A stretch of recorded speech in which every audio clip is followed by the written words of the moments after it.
The laughter came in a wave, not the polite kind that forms and dies at the back of the throat out of social consideration, but the full, unconcealed kind that rolls through a room and finds every corner and bounces off the ceiling and tells you with complete precision exactly what a group of people has been quietly waiting years to feel. 19 girls in the common room of the Platte River Girls' Home, Nebraska. October 1909, and all of them giving that sound its full expression, and Clara Marsh standing in the middle of it, the way a fence post stands in a flood, fixed and surrounded, unmoved on the surface, steadily being undermined at the base. Mrs. Dorothy Fenwick stood at the front of the room, holding the letter from the law offices of Greer and Associates between two fingers, the way a person holds something they have already decided is worthless. She was a woman somewhere past 60 who had spent the better portion of those years managing other people's misfortunes from a safe administrative distance, and her face had arranged itself into permanent mild disapproval, the way a house settles into its foundation permanently without drama, without any realistic possibility of subsequent change. The steel gray bun at the back of her head was so precisely constructed it appeared architectural. She had already read the relevant passage once, but she read it a second time slowly, so the weight of it could finish arranging itself in the air before it fully landed on the girl standing in the center of the room. 160 acres, half sky draw, Cherry County, Nebraska, distance from the kitchen door to the barn door 50 feet. The laughter renewed itself with the enthusiasm of something fed. Mrs. Fenwick folded the letter along its original creases and looked directly at Clara. Agnes Crane left you a windbreak without the break. I suppose even the dead know how to tell a joke. She said it the way people say things they have rehearsed cleanly, without hesitation, with the particular satisfaction of someone who has located precisely the right words for precisely the right moment, and who intended to be pleased with herself about it for the rest of the afternoon. Clara heard the words. She also heard something underneath them, the measurement written into the letter itself, that precise and bureaucratic 50 feet, the kind of number a county surveyor records because he is paid to record numbers and not to form opinions about them. A number. Not a verdict, not a sentence, not a punchline.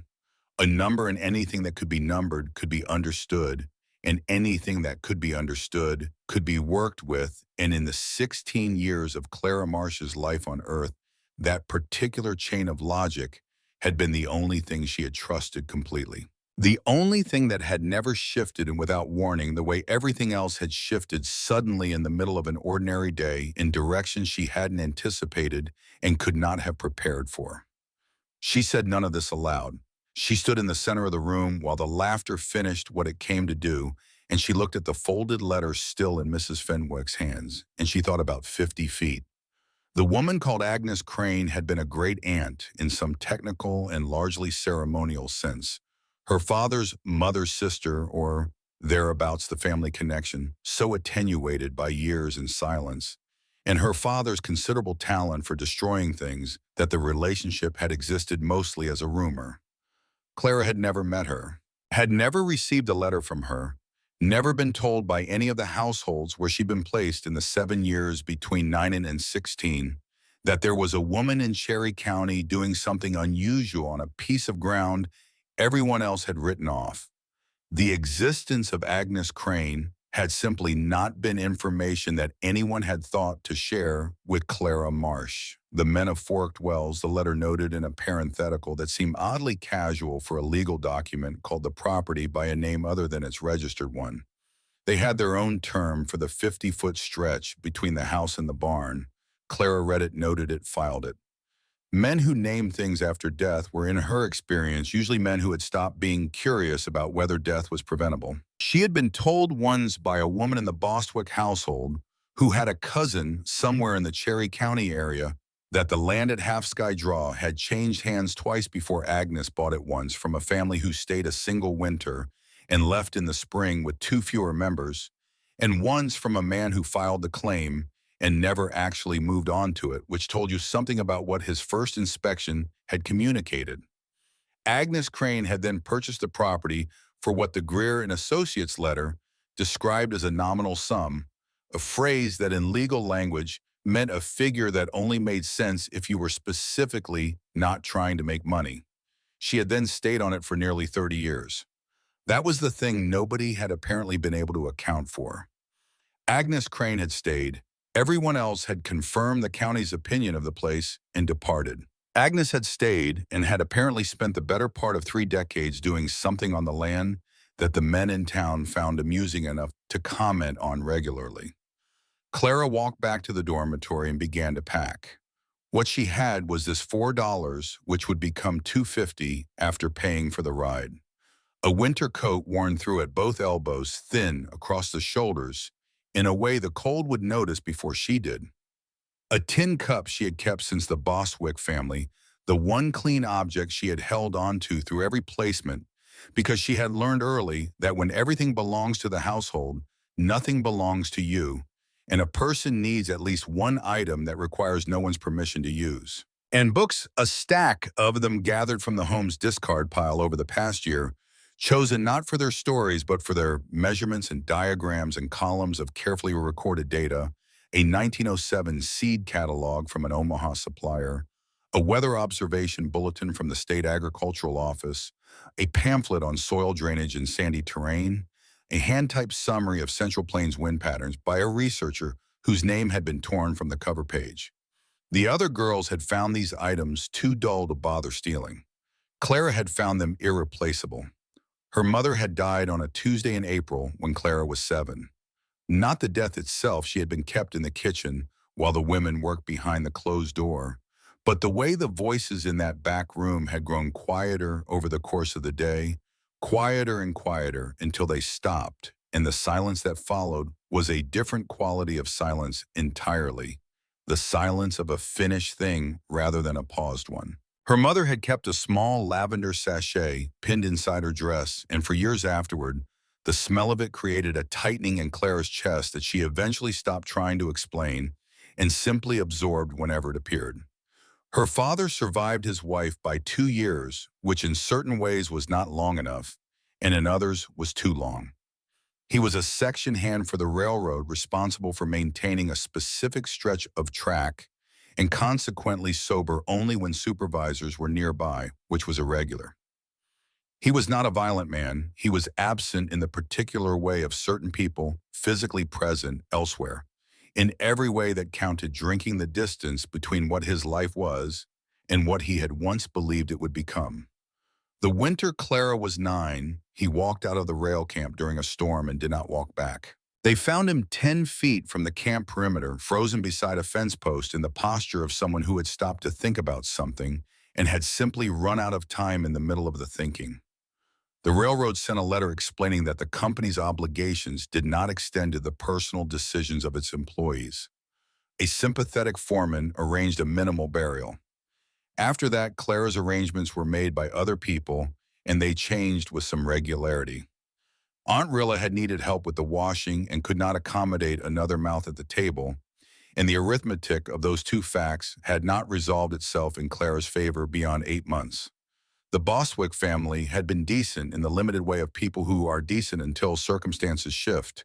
She was allowed to sleep near the stove, which a Nebraska winter made a practical kindness anyway, and the family fed her adequately and asked nothing cruel until Mrs. Bostwick had a baby of her own, and the household's emotional mathematics changed overnight, and Clara had become a cost that no longer balanced against any corresponding benefit. The Kurds family had taken the state's monthly allocation and held views about the relationship between reading and female ingratitude, which meant the seed catalogs and the weather bulletins were kept under her mattress and read by whatever light came under the door after the lamps went out. At 15, she had come back to the Platte River girls' home, and Mrs. Fenwick had communicated without technically stating that the reserves of institutional patience originally allocated to Clara Marsh had been substantially depleted.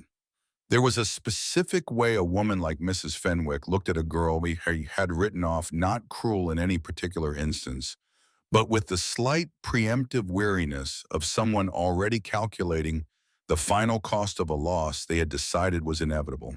Clara finished packing in under 10 minutes. She said her goodbyes to no one in particular. Mrs. Fenwick did not come out to see her off. The wagon driver's name was Ed Morse, and he hauled freight between the rail stop and the settlements farther west, on a route he had been driving for 11 years, which showed in the way he moved through the landscape efficiently, without curiosity, with the settled indifference of a man who had extracted everything interesting from this particular stretch of road long ago and was now executing the remainder. He charged $1.50 for the ride, which left her with $2.50 to begin a life. He pointed out that the nail crate she would be sitting on was at least stable, which he offered as an honest assessment of its advantages. She sat on the nail crate and watched Nebraska change. The first hour still had trees, cottonwoods along the creek beds, where the water table was cooperative. A few homestead farms with windbreak plantings on their north and west sides, the trees young enough to show that whoever had set them was already thinking about the second decade of their tenure on this land rather than just the first. The road was packed, dirt rutted but serviceable. A farm dog barked from a distant yard as they passed and then reconsidered its position. Then the trees grew smaller, more scattered, shorter, as if years of wind pressure applied consistently from above had persuaded them to stay below it as a matter of survival. Then they stopped entirely. The road became sand ruts that grabbed at the wheels and required Ed Morse to make continuous small corrections, and the grass came in and filled every direction, blonde and continuous and moving in the October wind with the uniform, almost hypnotic motion of something that has no edges and no end. The sky above it was enormous in a way that felt faintly aggressive, as if the land had surrendered the vertical dimension entirely and pushed everything upward, more sky concentrated in any single direction than Clara had ever encountered in one view. Ed Morse offered no conversation between the rail stop and the lane. When they reached it, two faint ruts pressed into the grass that qualified as a road only by virtue of the direction they pointed. He indicated it with the handle of his driving whip without slowing. "Half mile that way. Good luck with it." He turned the wagon and was gone before she had taken a full step in the indicated direction. She walked the half mile with the wind behind her. It pushed without particular attitude, not aggressive, not considerate, simply following its gradient, the way wind always does, doing what pressure differentials require. The grass parted ahead and closed behind, and the sky was very blue and very large, and there were no trees anywhere she looked, and by the time the structures came into view, she had the clear and specific feeling of having arrived somewhere that had not been expecting her. The shack appeared first, gray boards that had never been painted or had shed all memory of paint many seasons ago, the color of something that has given up having a color. The roof sagged at the center with a specific geometry of long-term overload, not dramatically, not yet dangerously, but with the settled permanence of a structural problem that has been accumulating for years and has no intention of resolving itself. One window faced south, intact on one pane, replaced on the other with a square of burlap nailed over the frame where something had once broken and been addressed with whatever was nearest. The door hung fractionally off plumb in its frame, a loose upper hinge announcing a problem that would get louder in winter when the wood contracted and the gap widened. 50 feet to the north, the barn. Low rectangular, patched in several places, with boards that didn't match the originals in color, or age, the visual record of a building repaired over years rather than maintained against a consistent standard. The door hung on hardware that had shifted with the settling of the frame, which meant it closed but not squarely, and the gap at the bottom was wide enough to matter in weather. Between the two structures, 50 feet of open ground. Nothing in it, no fence, no planting, no break of any kind.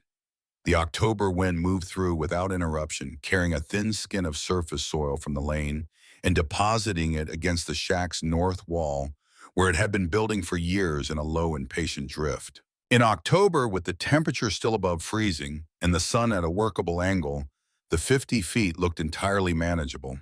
A short walk, less than a minute. Clara crossed it and turned and counted her steps back 22.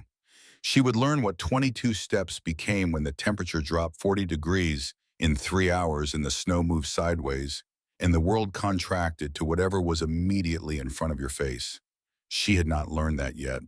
The well stood between the two structures, positioned sensibly for access from both sides, exposed to the open ground from every direction. Clara dropped a stone down the shaft. The sound at the bottom was solid, not liquid. Ice in October. The shack door screamed on its upper hinge when she pushed it open. Inside, one iron bed frame with a mattress carrying the stains and compressions of years of use, the layered record of all the bodies that had lain on it and the weight they had carried. One shelf holding 3 cracked mason jars still carrying ghost traces of whatever they had once preserved. A cast iron stove against the interior wall with soot spread in a wide delta across the ceiling above it, the history of a flue that had never drawn cleanly and had been worked around for years rather than repaired. On a nail on the wall, in an apron faded blue cotton, the ties gone stiff with age that whoever had packed Agnes Crane's belongings had determined was too worn to be worth transporting. Between every pair of boards in the walls, rags had been stuffed into the gaps, flour sacking wool scraps, cotton batting a strip of what appeared to be a stocking, all of it pressed in over the years with whatever implement had been nearest. It represented the accumulated effort of a long time spent trying to keep the outside from getting inside. The wind found the gaps anyway. Wind always finds the gaps. That is one of the things wind is designed for. Clara set her valise on the bed and stood in the center of the room and breathed. Mouse droppings along the baseboards, lamp soot on the shelf, cold that lived in the walls and the floor. Not the surface cold of a room that hasn't been heated today, but the structural cold of a building that hasn't held consistent warmth in years, cold absorbed into the wood itself and the nails and the mortar around the stove base, the accumulated chill of many winters stored up in the materials, the same way moisture stores up in a stone cellar. She had no matches. She had not thought to buy matches which would cost her the morning because the nearest source was 12 miles east, and she had exactly the money she had and no more. She ate the last of the bread from the home, drank water from the bucket inside the door, and sat on the edge of the bed and listened to the shack form its first impressions of her creak by creak, tick by tick, as the evening wind came up and found the seams. The cold that came up through the floor that night was not the same cold as the air cold. The air cold in Nebraska at night in October was manageable, unpleasant, persistent, the kind of cold that required every layer you owned, but that receded when you stopped moving and let your body's warmth build inside the clothing around you. The floor cold was different. It came up through the boards and through the thin mattress and through the coat and into the bones of her back and hips and shoulders with a patience that suggested it had been doing this for years and had worked out the most efficient routes. It was not sharp, it was continuous, and continuity was what made the difference out here between the kind of cold you survived and the kind you didn't. She lay still and heard mice in the walls, and the loose hinge registering small pressure changes in the fire she didn't have, crackling in the stove she hadn't lit, and she lay in the dark and thought about Mrs. Fenwick's face reading the letter aloud, the precise timing of the words, the particular craft of having rehearsed them. She thought about the 50 feet she had crossed in afternoon light without noticing anything worth noting. She thought about what crossing it would look like in January. In the dark, with no measure of the distance, she thought about that for a long time. In the morning, she built a fire with wood stacked against the shack's back wall, a winter's worth cut by hands that had not lived to burn it through. The flue drew poorly and smoked until she located and adjusted the damper, and then the fire caught, and she stood in front of the open stove door until the cold in her fingers became manageable. Then she searched the shack the way you search a space left by someone you never knew, methodically, without assumption, aware that you are reading the residue of a life, and the person who made those choices is not available to explain them. Under the bed passed undisturbed dust that had been accumulating since someone last lived here, in the far corner against the baseboard, a shape. An object that had been in one position long enough for the dust to gather around it, rather than on it, which meant it had not been disturbed during the clearing out of Agnes Crane's belongings either missed or deliberately left. Clara pulled it out by the rope handle. Oak construction, well jointed at the corners, brass hardware, gone green with condensation. And years the kind of chest a careful person builds because they intend the contents to outlast a great deal. She set it on the bed and lifted the lid. Inside, three objects: a brass barometer with a cracked crystal face, the needle still registering the small, continuous fluctuations of atmospheric pressure, still performing its function despite the damage to its housing. A bundle of cedar stakes, each cut to a specific length and notched at graduated heights. The notches too precise and too consistent to be anything but intentional measurement markers. And at the bottom, a sheet of brown paper folded in quarters that unfolded to roughly 18 inches square and was covered in pencil lines so deliberate and so carefully executed that Clara had to carry it to the morning light of the south window to read them properly. A drawing. The shack in plan view from above: south wall, north wall door, single window. The barn 50 feet to the north, its door placed in the position of the actual door. And between them, running north to south along the full length of the walk, a structure outlined in parallel pencil lines and annotated in a technical hand that had clearly done this kind of drafting before: 48 feet, 6 feet wide, 8 feet high. Along the east wall, stakes every 4 feet driven at angle to catch strings. Along the west wall, same. Across the top, salvage lumber canvas, slope east to shed snow load. Not a sketch, a plan. Specific dimension considered, executed in the hand of someone who had been thinking about this particular problem for a long time. Clara ran her thumb along the inside of the chest. The bottom shifted under the pressure, the slight give of a surface supported at its edges, but unsupported in the middle, which meant the middle was not attached to the edges, which meant the bottom was not actually the bottom. She worked the tip of her knife blade into the seam. The false floor lifted slowly, reluctantly, the way a concealment lifts when it has been in place long enough to feel like original construction. Underneath, cloth. Flower-printed cotton fabric folded around objects of regular rectangular shape, tied with lengths of twine. She counted 11 of them. She lifted each one out and unwrapped it. Wind, snow, calving, roof failures, passage, losses, warm corners, January notes, storm signs, barn heat, and the last one, thicker than the others, its spine reinforced with a strip of cloth pasted carefully along the binding for whoever comes. Clara sat down on the floor with 11 composition books in her lap and understood for the first time since she had arrived that she was not standing at the beginning of something. She was standing somewhere in the middle of it. The person who had begun it had been thinking about this exact moment, had been thinking about whoever would eventually come and stand in this shack and find these books, and had been writing toward that person for 28 years. She opened for whoever comes first because the title was an instruction.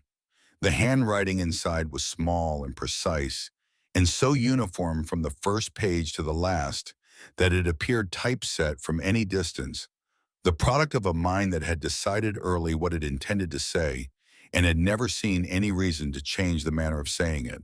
The first entry was dated March of 1881. I have purchased a quarter section that everyone in this county calls worthless. The men in Forked Wells say I am building myself a grave. Perhaps that is accurate, but I have spent my life watching wind, and I believe there are things about this particular country that no one has yet thought to measure. I intend to measure them. Clara read it 3 times. Then she turned the page. Agnes Crane had recorded everything. Wind direction by month, subdivided by week when meaningful variations occurred. Snow depth at 12, named fixed points on the property. Agnes had named them, which Clara found unexpectedly: moving post 1 through post 9, and then Wellside Barn. North Door Walk tracked after every storm and every period of sustained drifting wind year over year to show where accumulation built consistently and where the ground stayed scoured regardless of snowfall.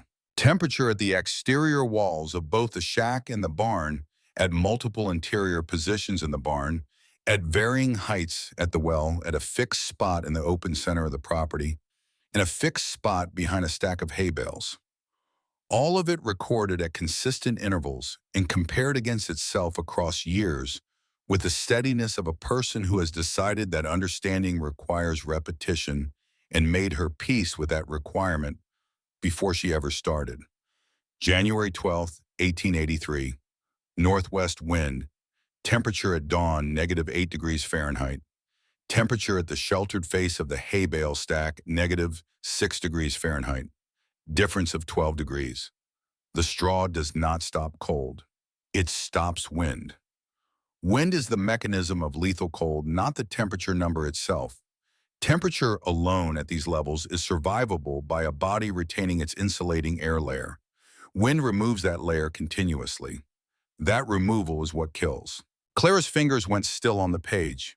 She understood this in the abstract way of someone who had read the principle once in an agricultural bulletin and filed it without occasion to apply it. She had not known it the way Agnes Crane knew it, as a verified, quantified, repeatable fact discovered by standing in the cold with a thermometer at the same location every morning for 20 years and recording numbers until they stopped being a question and became a demonstrated answer. She read further. The losses ledger turned out to contain some of the most important pages in the entire collection. Agnes had recorded every animal she'd lost to the winter and the specific circumstances of each loss with the precision and the absence of sentimentality that characterized everything she wrote. January 8th, 1895. Lost yearling heifer in the drift between house and barn. Distance only 50 feet. Distance is not the correct measurement. Exposure is the correct measurement. Found her on my hands and knees, approximately 10 feet from the barn door. She stopped 10 feet from the barn door. She froze standing and then fell over. Clara put the losses ledger down on the floor beside her. The image that sentence produced the animal 10 feet from the door that far, and no farther stayed with her the way images stay when they have landed precisely in a space that was waiting for them without knowing it. She picked up the passage ledger. Agnes had built her first windbreak wall in the winter of 1884 using bales stacked with the strings running horizontal. Rather than vertical, the wrong orientation which concentrated weight without lateral distribution, and a wet February snow proved the error by collapsing the entire structure. She had noted the failure with characteristic economy and rebuilt correctly with strings running vertical and additional stake pinning. She had built a covered structure over the well, which she called the drink walk, every autumn from 1887 onward and dismantled it every spring. She had built calving shelter in 1889 and a windbreak wall on the south face of the barn in 1893. And she had begun in the autumn of 1906 the full-length covered passage connecting the kitchen door directly to the barn door. Then an entry from November 1907 in handwriting slightly less steady than the preceding pages. Not dramatically but measurably, the way a signature changes when the hand producing it is fighting its own materials. Left hand will not close properly around the hammer handle. Arthritis has progressed, I can write. I cannot swing or lift adequately. The east wall of the passage is unbuilt. West wall complete. Roof framing complete on the west half. Prevailing winter wind runs northwest. Existing structure serves that direction adequately. If the season's wind shifts northeast, the open east side will be a liability. The final entry in this passage ledger was dated January 3rd, 1908. 5 words only formed slowly and with deliberate care. East wall not finished. Storm coming. Clara sat with that for a long time before picking up the next ledger. Agnes had spent years in the warm corners ledger, mapping the temperature pockets created by various configurations of stacked material behind tight bale stacks against the south face of the barn where sun reached and the north wind did not. Inside the barn itself at different heights. Inside various enclosed configurations she had built and tested over the years, with the patience of a person who understood that a single measurement is anecdote, and 40 measurements in the same location across multiple seasons are something closer to truth. February 14th, 1891. Two bale walls with canvas overhead ranged around the kitchen door. Lantern tested inside the enclosure.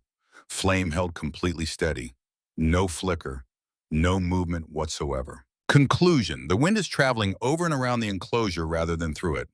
The principle is confirmed. Straw bales correctly oriented and adequately secured do not block wind the way a solid wall blocks wind. They create a zone of reduced velocity, a pocket of dead air that the wind routes around rather than through. Temperature inside this pocket, 7 degrees Fahrenheit warmer than the open air, at the same position measured 30 seconds later. The benefit is not comfort. The benefit is the elimination of wind chill, which is the specific and precise difference between cold, a body can survive, and cold, a body cannot. Then near the end of the warm corners ledger, separated from the data around it by a deliberate space of empty page, as if Agnes had stepped back and let the sentence occupy its own ground. Not a measurement, not a notation, but a sentence written the way a person writes something they have finally understood completely from every direction all at once. On these plains, warmth is not made first by fire, it is made by stopping the wind. Clara read it once, and something moved in her chest that did not have a name. She read it a second time, and the movement became recognizable, the specific sensation of a truth you have been approaching from one direction, finding you while you were looking somewhere else, the moment when you understand that someone else had been going toward the same place from the opposite side and arrived there a generation earlier. She read it a third time, and she put the ledger down on the floor and pressed her face into both hands and cried. Not from sadness, not from fear, though fear had been a steady presence in the room since she'd arrived and would likely remain through spring at the earliest. She cried from recognition, the overwhelming understanding that someone like her had come before her and stood on this exact ground and seen what she was only beginning to see, and had been called crazy and eccentric and pitiable and a walking joke by every person within 30 miles, and had kept going. Not because she was certain, not because she had money or support or anything except the conviction that things could be measured and that measured things could be understood, and that she was not finished measuring. The fire had burned down while she read. The room had gone cold again without her noticing. She got up off the floor, rebuilt the fire, stood in front of the open stove door until sensation came back into her fingers, and then picked up the next ledger and kept reading. The afternoon went. The dark came. She rationed the lamp oil carefully, finite supply, 12-mile replacement distance, $2.50, and read in the thin circle of lamplight, with the pages held close and the world outside the shack narrowed to wind sounds and mouse sounds, and the small domestic sounds of a fire working through a stack of wood that a dead woman had split for a winter she would never use. What Clara Marsh held at the end of that first full day at Half Sky Draw was not yet a plan. It was what comes before a plan, a direction, the early shape of an intention. She had 11 composition books containing 28 years of precise and patient observation by a woman who had been called foolish by everyone who knew her and who had been correct about everything she had taken the trouble to measure. She had a drawing of the structure that would have closed the 50 feet if Agnes Crane's hands had cooperated through one more autumn. She had a barometer that still worked and cedar stakes already cut to dimension. But she had also opened storm signs briefly while the fire was still high, long enough to read the first 2 pages, and what Agnes had put in those pages had been the closest thing to a practical field guide she had encountered in any of the 11 books. Agnes had cataloged the observable precursors of the major storms she had experienced at Half Sky Draw across nearly 3 decades. The behavior of the barometer in the 24 and 48 hours before a severe event, the specific quality of the stillness that preceded the worst blizzards, the way cattle moved, and the way snow crystals behaved across open ground in the hours before the temperature dropped catastrophically. She had written, a sudden warmth in January is not spring, it is the storm inhaling. Clara had read that sentence and set the book down and looked at the window and then looked back. There was information in the remaining ledgers she had not yet absorbed, information about what had specifically failed and what had come closest to working, and what conditions had exposed the limits of the incomplete system Agnes had left behind. She would need all of it. The east wall had not been built. That was why Agnes had died the way she had died, not because the principle was wrong, not because the system had failed, but because the system had not been finished. The storm of January 1908 had come from the northeast, and the open east side had been exactly the liability Agnes had named in the second-to-last entry of the passage ledger. The system had not failed. It had been interrupted. Agnes Crane had spent 28 years measuring this problem and had died with one wall unbuilt, stopped by her own hands 11 months short of a finished answer. That fact was not a discouragement. It was the most useful data point Clara had encountered yet, because it told her exactly how narrow the margin was between incomplete and done. Not impossible, not even properly understood particularly far. Close enough that a person with working hands and the right information could finish it. She closed the lamp when the oil grew low and lay down in her coat and her boots and the thin blanket and listened to the shack settle and the wind probe its seams and the mice navigate their invisible geography inside the walls. And she looked at the ceiling she could not see in the dark, and she held the number in her mind the way you hold something fragile that has not yet broken. 50 feet. Not a death sentence. Not a joke the dead had played on a 16-year-old orphan. A distance with a length and a width in a set of atmospheric variables that had been observed and recorded at this specific location by a specific woman who had approached the problem the way problems deserve to be approached, with rigor and patience, and the understanding that a measurement is always more useful than an opinion. A problem with 28 years of research behind it, sitting in 11 composition books on the floor of the shack, waiting for someone who could read a weather bulletin the way other people read novels. The sound Agnes Crane had made with her life, the decades of numbers recorded in books, wrapped in flower print cloth and hidden in a false-bottom chest, had been inaudible to everyone who had known her while she was alive. The men in Forked Wells had given the property their own name. Mrs. Dorothy Fenwick, 60 miles east, had called it a punchline delivered from beyond the grave. Clara Marsh, lying in the dark with the wind pressing against the boards and the cold coming through the floor, and 11 composition books stacked on the chest across the room, did not call it either of those things. She was 16 years old. She could not afford matches. Her coat had holes in both elbows, and she had $2.50 and no particular claim on what happened next. She also had the sentence Agnes had written near the back of the Warm Corners ledger in the handwriting of someone who has arrived at a full understanding of something they had been working toward for a very long time. Warmth is not made first by fire. It is made by stopping the wind. The wind was everywhere outside. It was in the boards and in the gaps between them, and in the low continuous sound against the window glass. But here was what stayed with Clara as she lay in the dark. The wind was also a known quantity. It had a direction. It had a season. It had a pattern observable enough that a woman had spent nearly 3 decades recording it in composition books she had kept dry and intact and labeled and hidden away, specifically for this moment, for whoever came after her, for the person who would stand in the same shack and face the same problem and need to know that it was not new and it was not unsolvable and it had not been abandoned, only interrupted.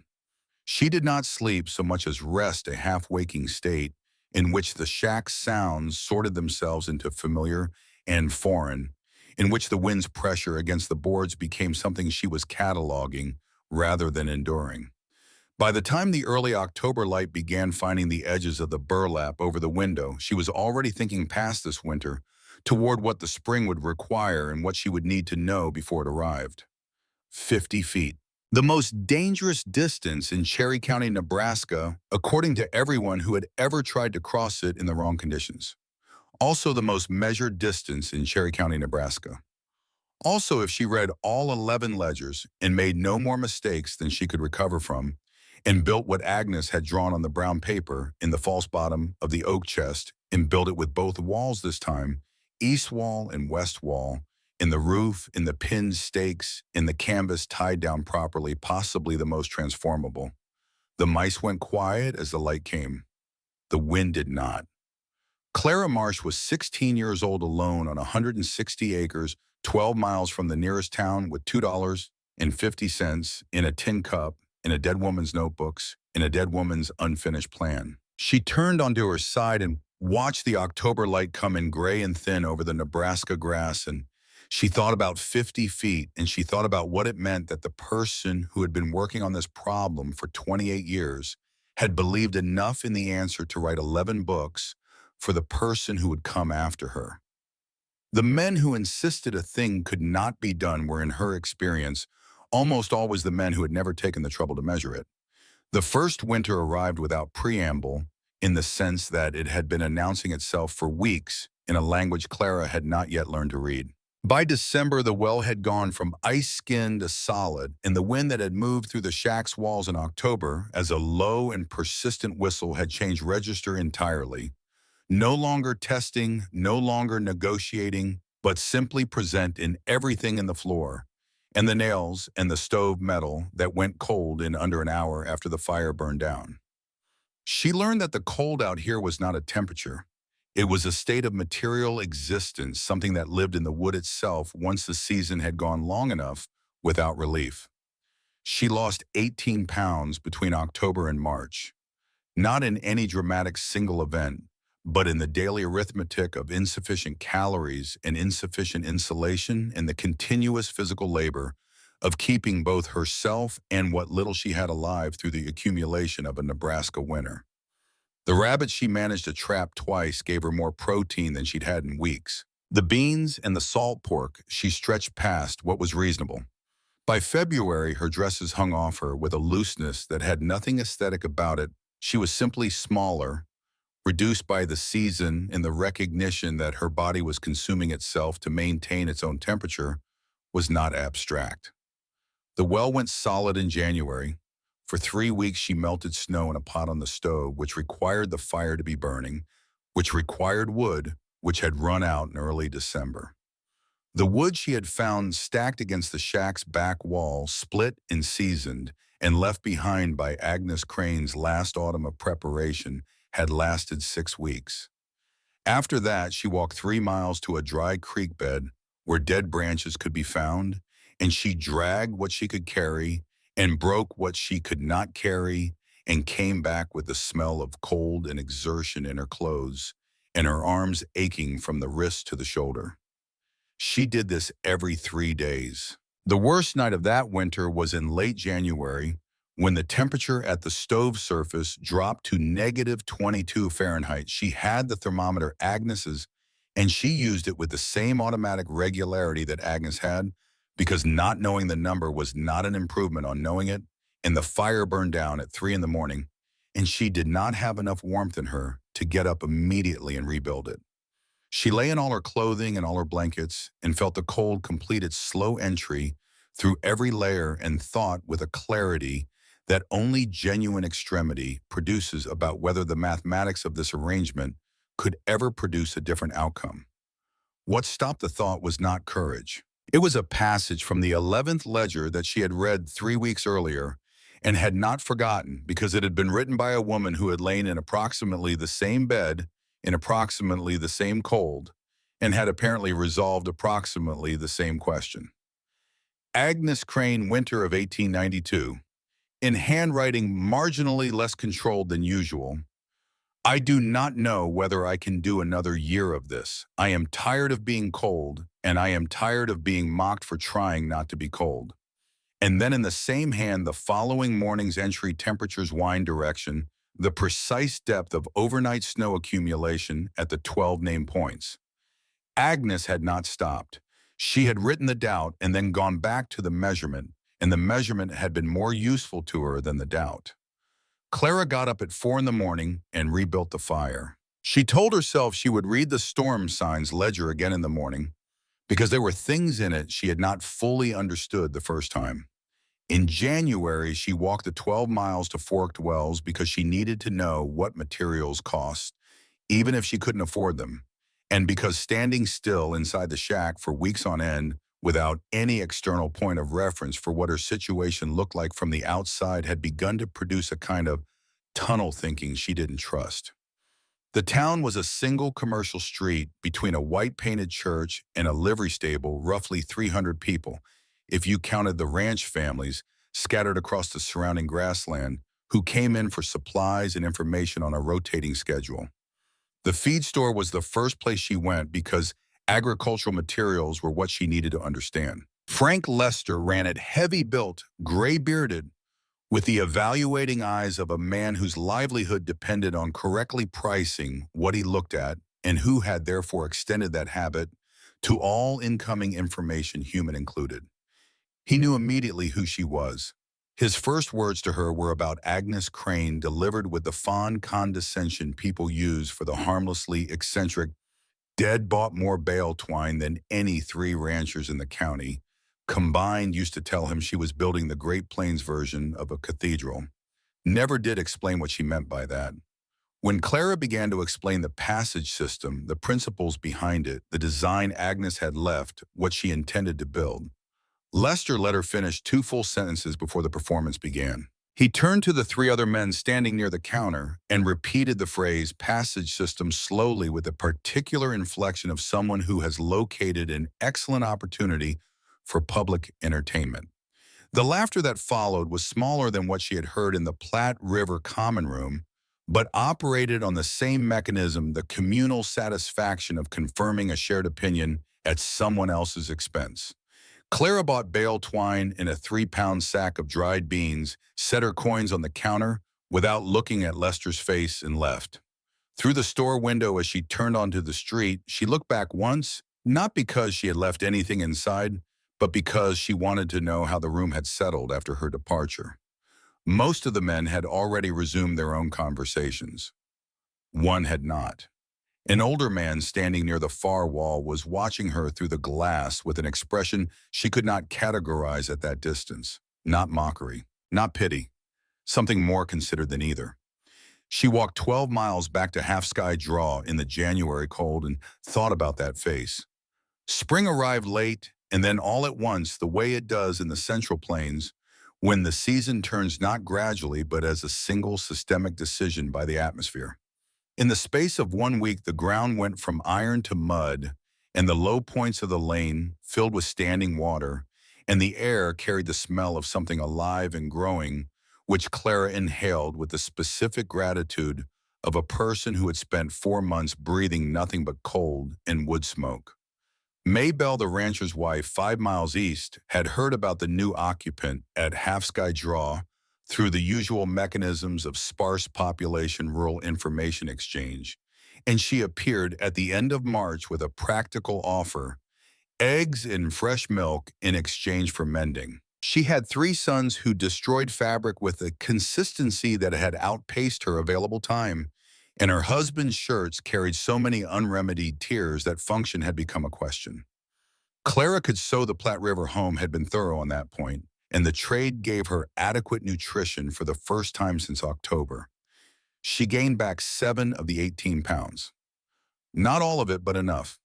Through April and May, she read the ledger systematically and walked the 50-foot lane multiple times each day in different wind conditions, trying to see it the way Agnes had seen it, not as a fixed space, but as a dynamic one, its character entirely dependent on which direction the pressure was moving, how the barn's north face affected the flow, where the ground showed the residue of consistent drift and where it was scoured clean. The lane ran north-south. When wind came from the northwest, its most common winter direction, it struck the lane at an oblique angle, pushing cold and snow through the opening between the 2 structures with the efficiency of a funnel. When it came from due north, it was less severe. When it came from the northeast, as it had done in January of 1908, it entered the lane directly and channeled itself with a force that made the perpendicular gusts seem moderate. She traded more mending work, a neighbor with a broken grain wagon, harness, a farm wife north of town who needed curtain seams redone for use of a hand-powered baler stored in a barn 4 miles west. The machine was simple in principle, and brutal in practice. You fed loose-dried grass into the chamber. You compressed it by working the lever arm through its full range of motion. You tied the wire around the completed bale before releasing the pressure. You pushed the bale out and started again.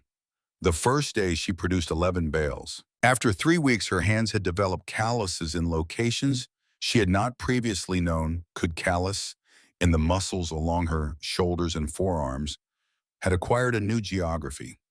By the end of June, she had 37 bales stacked behind the barn, each one dense enough to stand on without compression, each one roughly 40 pounds. She began building on the 1st of July following Agnes's brown paper plan with the cedar stakes as her measurement references. The first row of bales went down on the west side of the lane without difficulty. The ground was level. The placement was straightforward, and she had studied Agnes's passage notes carefully enough to know the basic principle of bale wall construction. The second row required lifting each bale to waist height, which was demanding but achievable. For the third row, she improvised a plank ramp and rolled the bales up rather than lifting them directly. By the end of the second day, she had a section of west wall standing 4 feet high and 12 feet long. On the third day, the east wall fell over. She had placed the bale strings running horizontal, which she had not understood was incorrect, because Agnes's notes described the correct method by its result rather than its process. She had written that the stakes must be able to pin through and catch, which was accurate, but which assumed the reader understood that strings running horizontal presented no anchoring surface to a vertically driven stake. The first strong afternoon wind found the structural weakness in the horizontal stacking and pushed the east wall sideways with a slow, irreversible patience that produced a very specific sound. The scrape of bale against bale, losing purchase, and then the heavy successive percussion of them hitting the ground one after another, and then silence. 24 bales in the dirt. The work of 2.5 days deconstructed in under 30 seconds. She stood in the lane with the afternoon sun behind her and looked at the scattered mass and felt something that was not quite rage and not quite despair, but occupied the same neighborhood as both the specific helplessness of a person who has been working in the correct direction and has failed anyway through ignorance of a detail she could not have known to ask about. She sat down on one of the overturned bales. She did not cry immediately. The crying came a few minutes later with the thoroughness of something that had been accumulating since October and had found an adequate occasion. When it finished, she wiped her face with her sleeve, pulled the nearest bale upright, and began trying to determine from Agnes's notes what the correct orientation was. "You've got the strings running crossways." The voice came from behind her, unhurried, carrying the flat authority of someone stating a fact that has been obvious to them for some time. They'll never hold like that. The man on the roan mare had the face of someone to whom weather had happened continuously and thoroughly for 7 decades, not damaged by it exactly, but shaped the way sandstone shapes under long exposure. His hands on the saddle horn were a carpenter's to hands in their final form, the knuckles thick and asymmetric from decades of impact work, the palms heavily calloused, the fingers slightly curved in their resting position as if still holding something. His eyes were pale blue and extremely still. He watched Clara with the unhurried attention of a man who has learned that most situations reveal themselves adequately if you simply wait.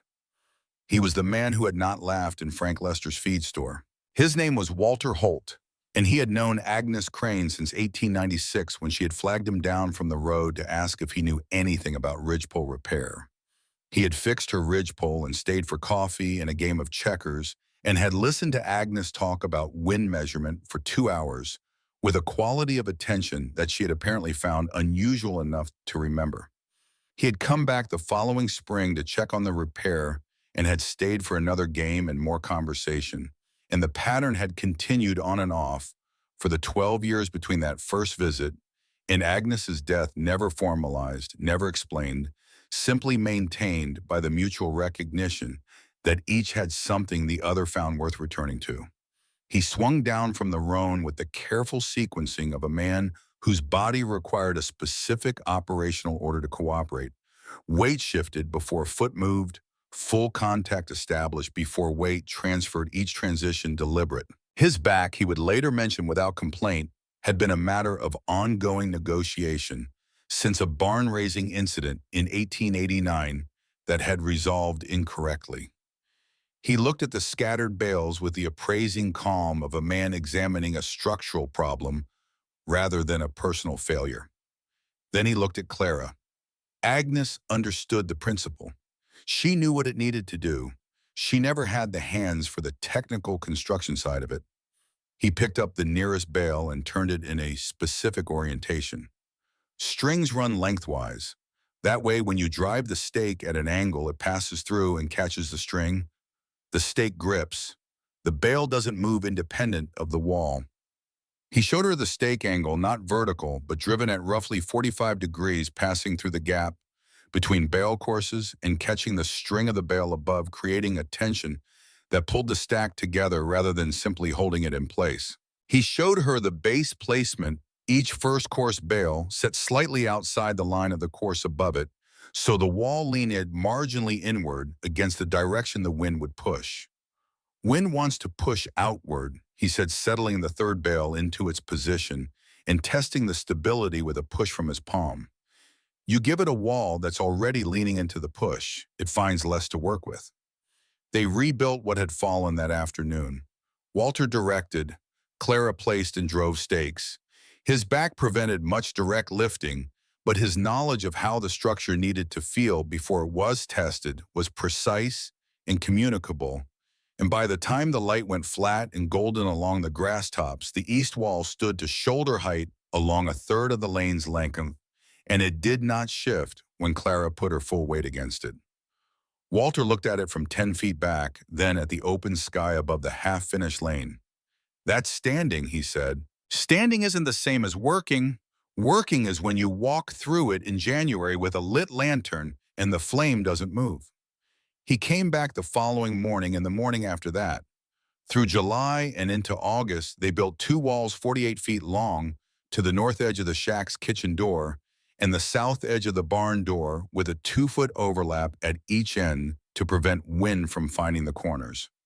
The roof presented the most complex engineering of the project salvage lumber laid across the top of both walls at a slight east to west slope, so snow would shed rather than accumulate, covered with canvas from a collapsed tent structure Walter had in his outbuildings and had never thrown away because a person who had built things for 50 years does not throw away canvas. The canvas was tied at intervals to the bale faces with wire passed through pre-driven stake loops, which was a technique Walter had worked out through a period of trial and described without drama as the third approach after the first 2 proved inadequate. By the last week of August 1910, the structure was complete. 48 feet long, 6 feet wide, just tall enough to walk through without ducking a corridor of straw and salvaged timber and canvas running between the 2 buildings, its interior entirely separate from whatever was happening in the Nebraska atmosphere above and around it. The first test came the first evening with any real wind behind it, a late August night, when the temperature dropped into the 40s and the grass leaned steadily northwest. Clara lit the lantern at the kitchen door, stepped into the passage entrance, and walked north toward the barn. The flame burned without movement of any kind, perfectly vertical, perfectly steady, as if she were walking through the interior of a house rather than a structure with bale walls and a canvas roof in the middle of an open Nebraska night. Outside, she could hear the wind. It was audible above her audible at the lane's edges where the canvas terminated. But inside the passage, the air had achieved a quality of stillness that was not merely reduced wind. It was no wind. The dead air Agnes had described in the Warm Corners ledger, the pocket of calm that a correctly built bale wall doesn't protect against the wind so much as redirect it around, creating absence in the middle. She stopped halfway through, took off her right glove and held her bare hand at face height. Nothing against her skin. No movement at all. The temperature inside the passage was meaningfully warmer than the air 2 feet outside it. She could feel the difference just from the transition at the entrance. Not warm by any comfortable standard, but survivable warm rather than the other kind, And that distinction was the one that mattered. She was still standing there with her bare hand raised and the lantern burning straight when Walter's footsteps came through the passage entrance. He found her laughing, not the controlled social kind of laughing, but the full involuntary expression of a body that has been holding tension for 11 months and has just found it unnecessary. Walter looked at the lantern flame and then at her face, and his expression moved through several stages before settling into something that was not quite a smile, but was adjacent to it. "It works," Clara managed. Walter studied the candle flame for a moment. "It works tonight. What it does in January at 30 below, with 50-mile-per-hour north wind and 3 days of sideways snow, that's a different question. That's the question." He put one hand against the bale wall and pushed it experimentally. It did not move. "But I don't think you'll freeze on the walk to your barn.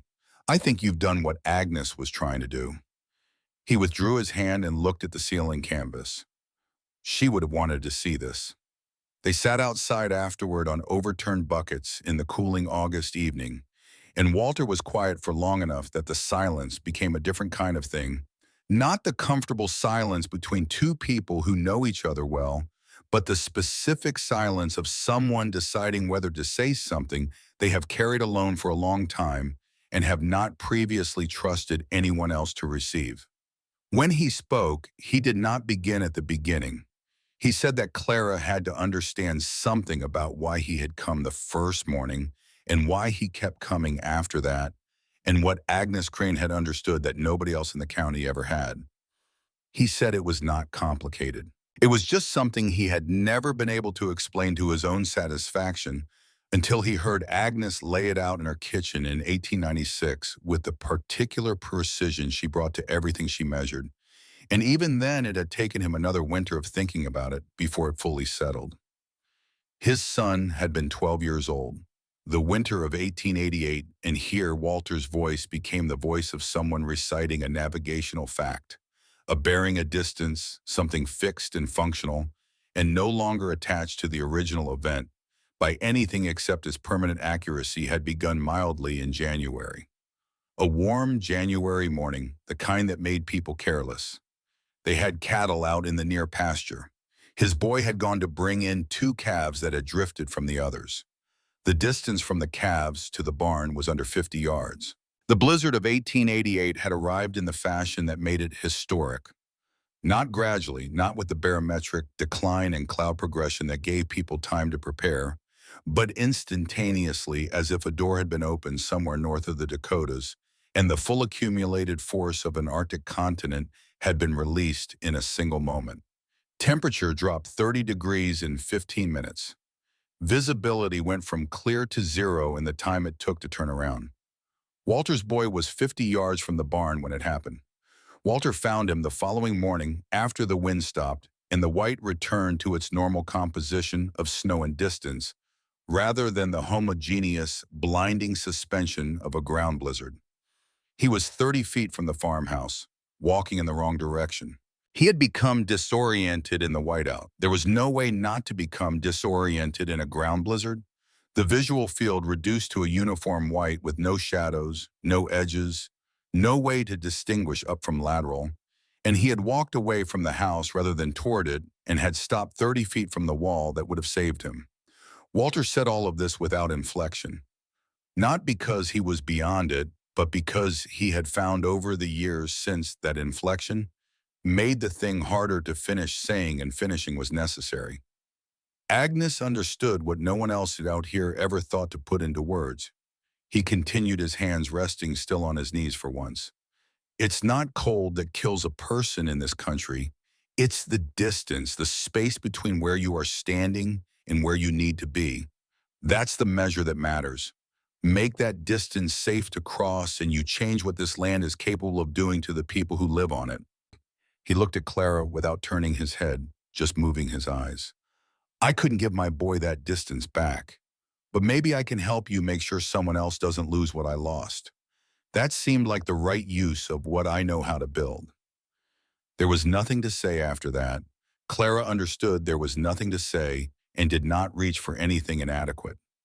October brought Roy Cutter.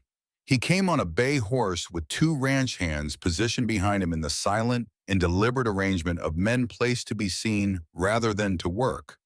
He was a broad-shouldered man in his late 40s with the particular self-possession of someone who has been the largest economic force in a 30-mile radius for long enough that he has stopped distinguishing between what he wants and what should happen.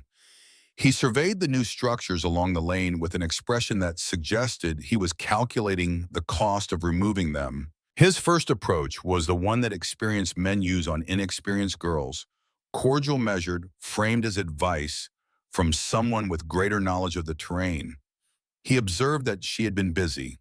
He noted that dry straw in close proximity to a working kitchen stove represented a fire risk that a careful person would want to think about. He said it the way people say things that are simultaneously true and threatening, so that any subsequent defense against the threat can be dismissed as an overreaction to a reasonable observation.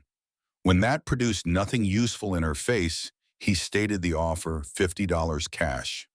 Walk away from half-sky draw. Start fresh somewhere. The winters were not trying to kill you.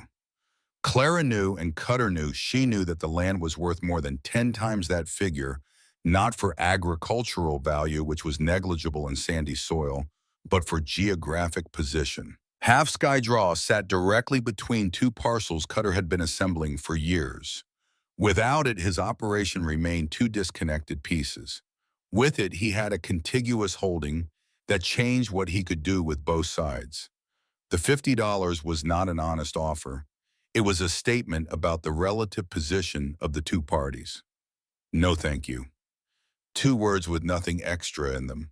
The cordiality left his face with no transition. He looked at the passage walls and at the barn and back at her. First real blow, and all of this goes to Kansas, and you'll be lying in the snow trying to remember why you didn't take the money. He turned his horse with the ease of a man accustomed to having the last word, and his two men followed without looking at her, and the horses moved back down the lane at a pace that was entirely unhurried, because haste would have suggested urgency, and Cutter had nothing to be urgent about. Clara picked up the bale she had set down when they arrived and placed it in the next position on the stack she had been building when they came.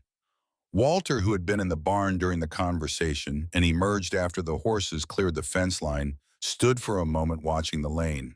He's not wrong about the fire risk. You should treat that seriously. Clara drove a stake through the new course and checked its angle. I know, she said. That's why I won't give him the opportunity. Walter looked at her for a moment. Agnes said something once that I've turned over 100 times since. She said the men in this county had mistaken stubbornness for stupidity her entire life, and the mistake cost them more than it ever cost her. He went back into the barn to finish the task he had been working on. The second winter demonstrated that the passage worked as intended, and also that Clara Marsh was not immune to pneumonia. The walls held through December without significant damage. The lane was traversable in conditions that would have made it lethal. The previous year she checked this with a lantern. Each day she used the passage, the steady flame, her ongoing confirmation that Agnes had been correct about everything she had measured. The cattle were fed and watered consistently for the first time since the property had any cattle at all. No animal died of cold. In January, Clara's chest went wrong.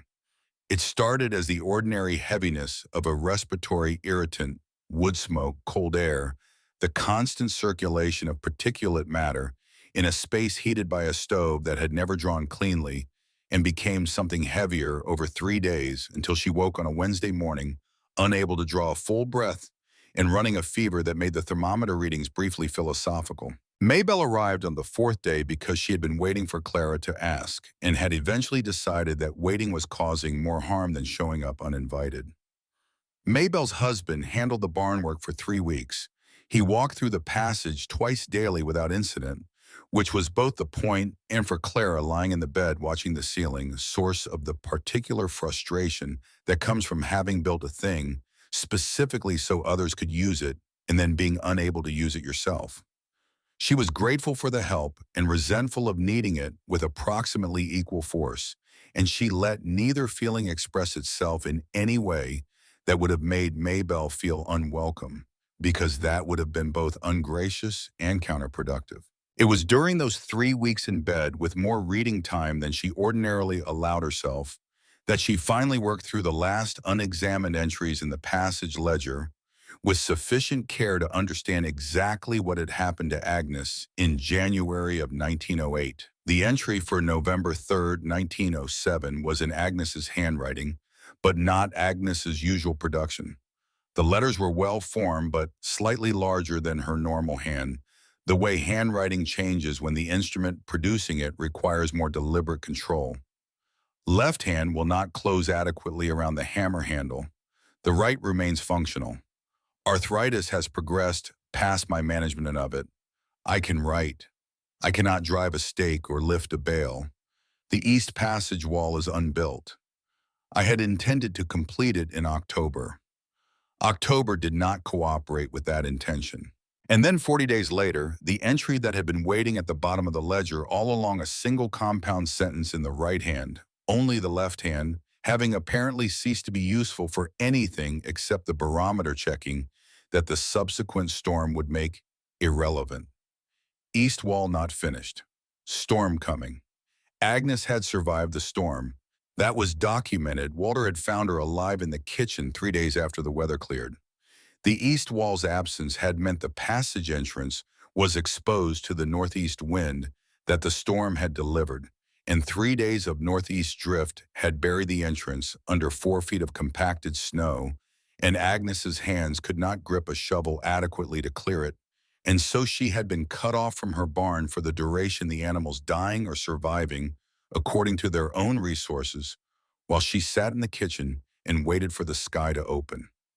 What had killed her was not the cold directly. It was the pneumonia she developed in the aftermath of an old woman in a poorly heated building, weakened by 3 days of isolation and inadequate food, and the particular despair of watching everything she had built be defeated by the one wall she had not been able to finish. The system had not failed. It had been incomplete. One wall, one winter, one storm from the wrong direction. That was the entire margin between Agnes's 30 years of work succeeding and Agnes dying in a cold kitchen. Clara read that entry 3 times. Then she turned onto her side and looked at the barometer on the kitchen wall, Agnes's barometer, now hers, and thought about east walls and November deadlines and what the difference was between a thing that was close to finished and a thing that was done. By the time her chest cleared enough to work, it was March and the season was already turning, and she had 4 months before the next winter had an opinion about her preparations. The summer of 1911 produced 72 bales in a substantially expanded system. She added a second passage running 30 feet from the barn's east side to the calf pen. The winter had cost her 2 calves to difficult births. She couldn't attend in cold, she couldn't safely work in, and the passage made that distance manageable. She built an insulated corner in the barn itself, bale walls on 3 sides around the milking area, which kept the milk from freezing before she could transport it and kept her hands functional during the 30 minutes of each milking. She created what Agnes had called a shelter court on the south face of the barn, a 3-sided bale enclosure where the cattle could stand out of the prevailing northwest wind during the worst days without being confined, which reduced their caloric expenditure and their stress. She recorded everything in a new ledger, her own purchase from Lester's store, with money she no longer had to calculate before spending. Bale counts, labor hours, temperature differentials between sheltered and unsheltered positions, wind observations during test conditions. The insulated milk corner ran 23 degrees warmer than the open barn in a northwest wind. The shelter court reduced measured wind velocity at cattle shoulder height from conditions she rated as dangerous to conditions she rated as manageable. The second passage made calf checks in the night entirely routine. She could go out at 2 in the morning in a bad blow and check on a newborn calf and return to the house in under 8 minutes, dry and intact, the lantern untroubled. Maybelle came in November of 1911, not for eggs or mending, but to see for herself. Her husband had told her enough that her curiosity had become specific and focused, and she arrived on a Tuesday afternoon with the brisk intentionality of a woman who has made a decision and is executing it.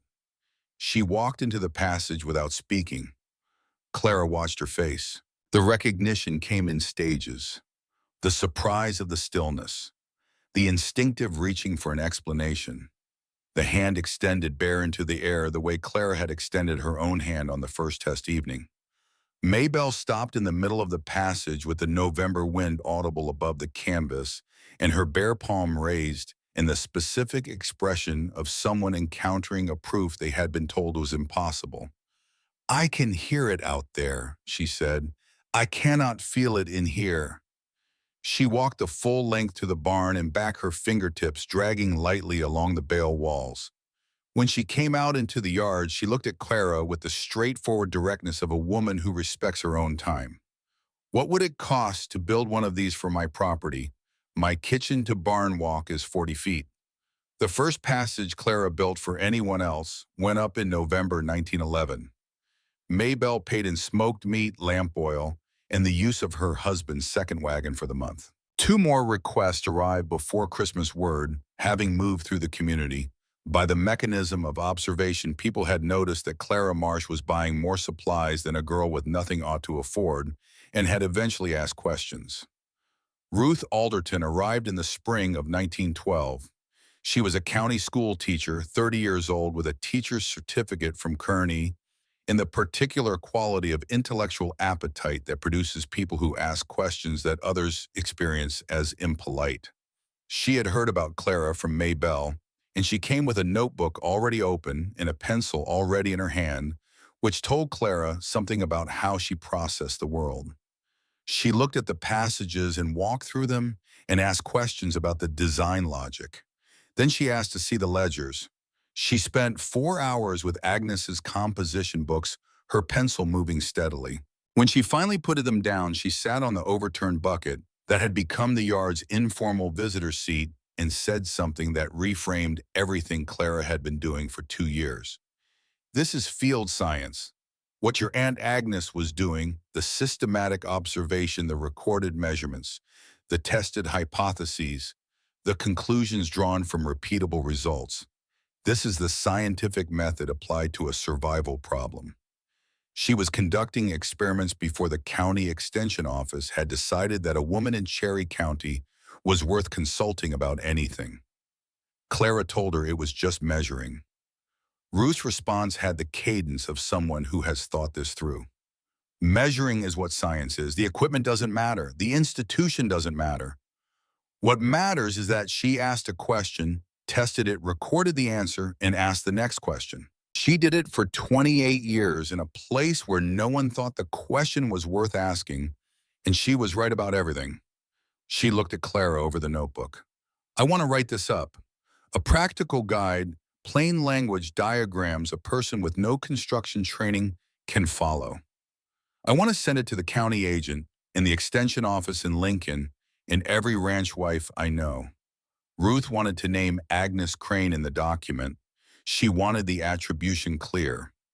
Clara said yes, not because she wanted recognition for herself. She had built something useful, and the thing spoke for itself, but because Agnes Crane had spent nearly 3 decades working on a problem that would save lives, and every person who had known her while she was alive had called her eccentric at best and delusional at the standard assessment, and she had died before anyone had listened, and the listening was overdue.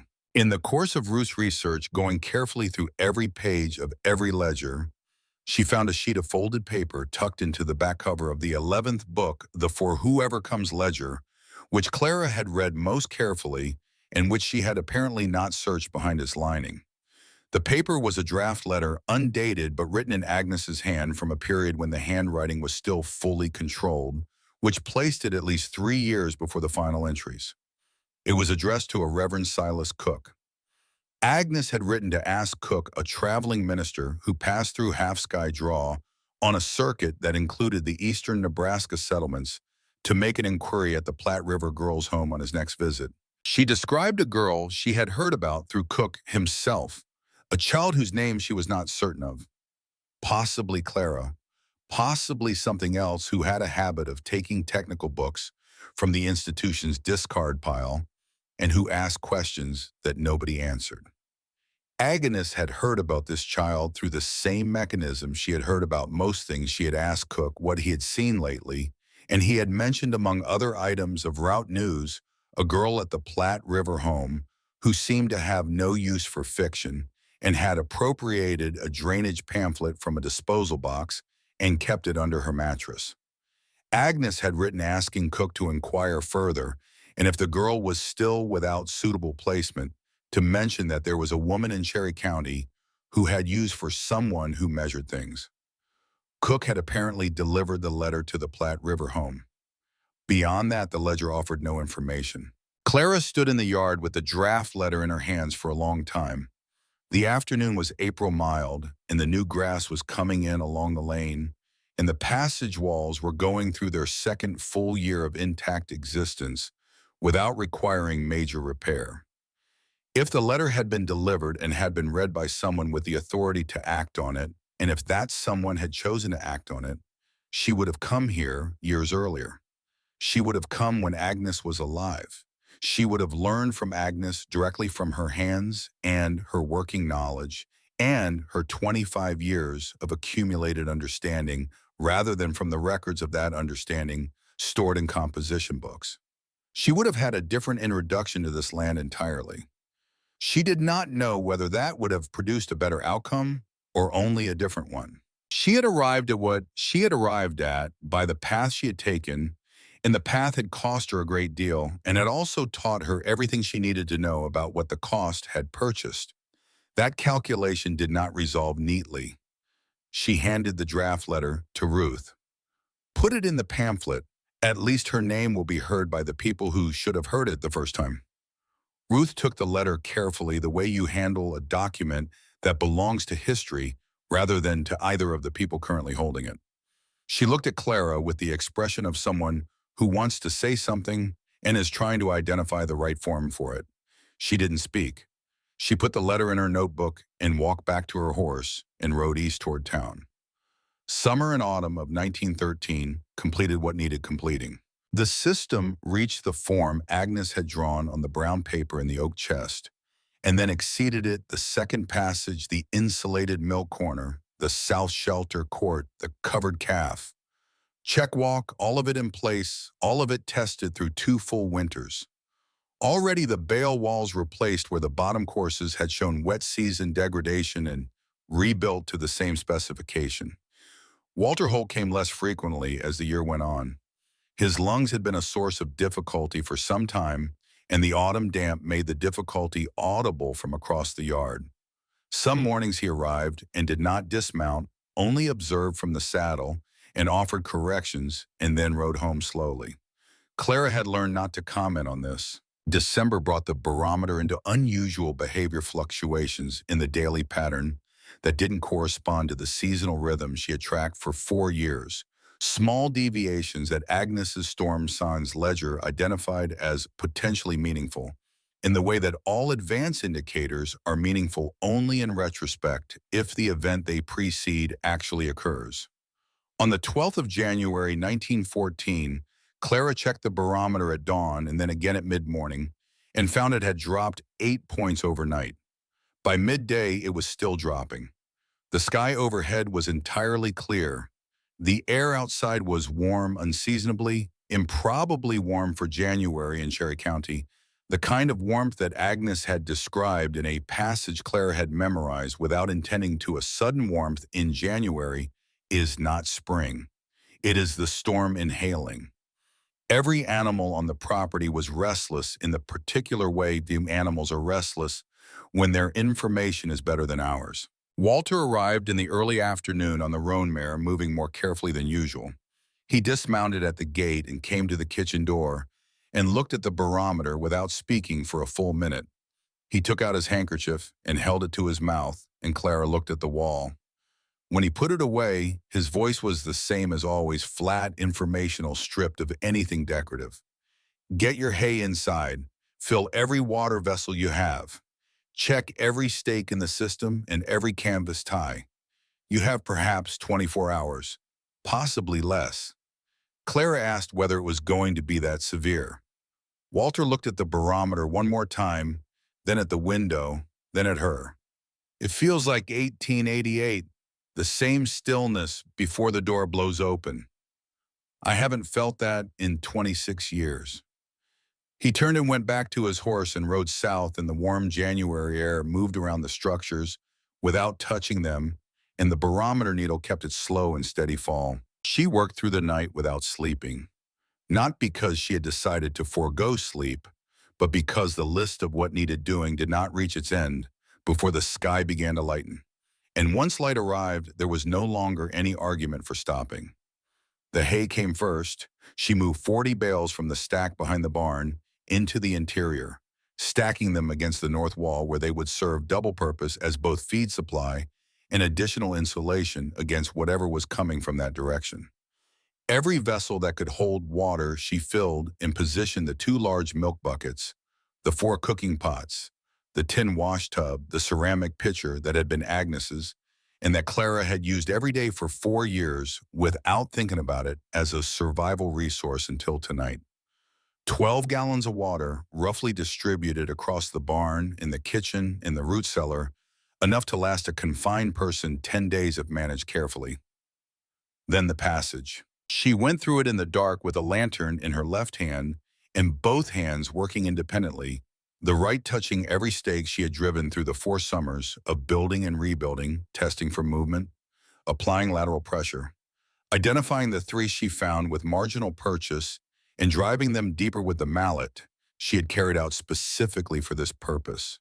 The canvas ties she checked at every attachment point, which was 47 points distributed across the roof system, and the 2 she found with frayed wire she replaced entirely rather than reinforcing, because a frayed wire on a calm October night is a potential problem, and a frayed wire in a January blizzard is a certainty.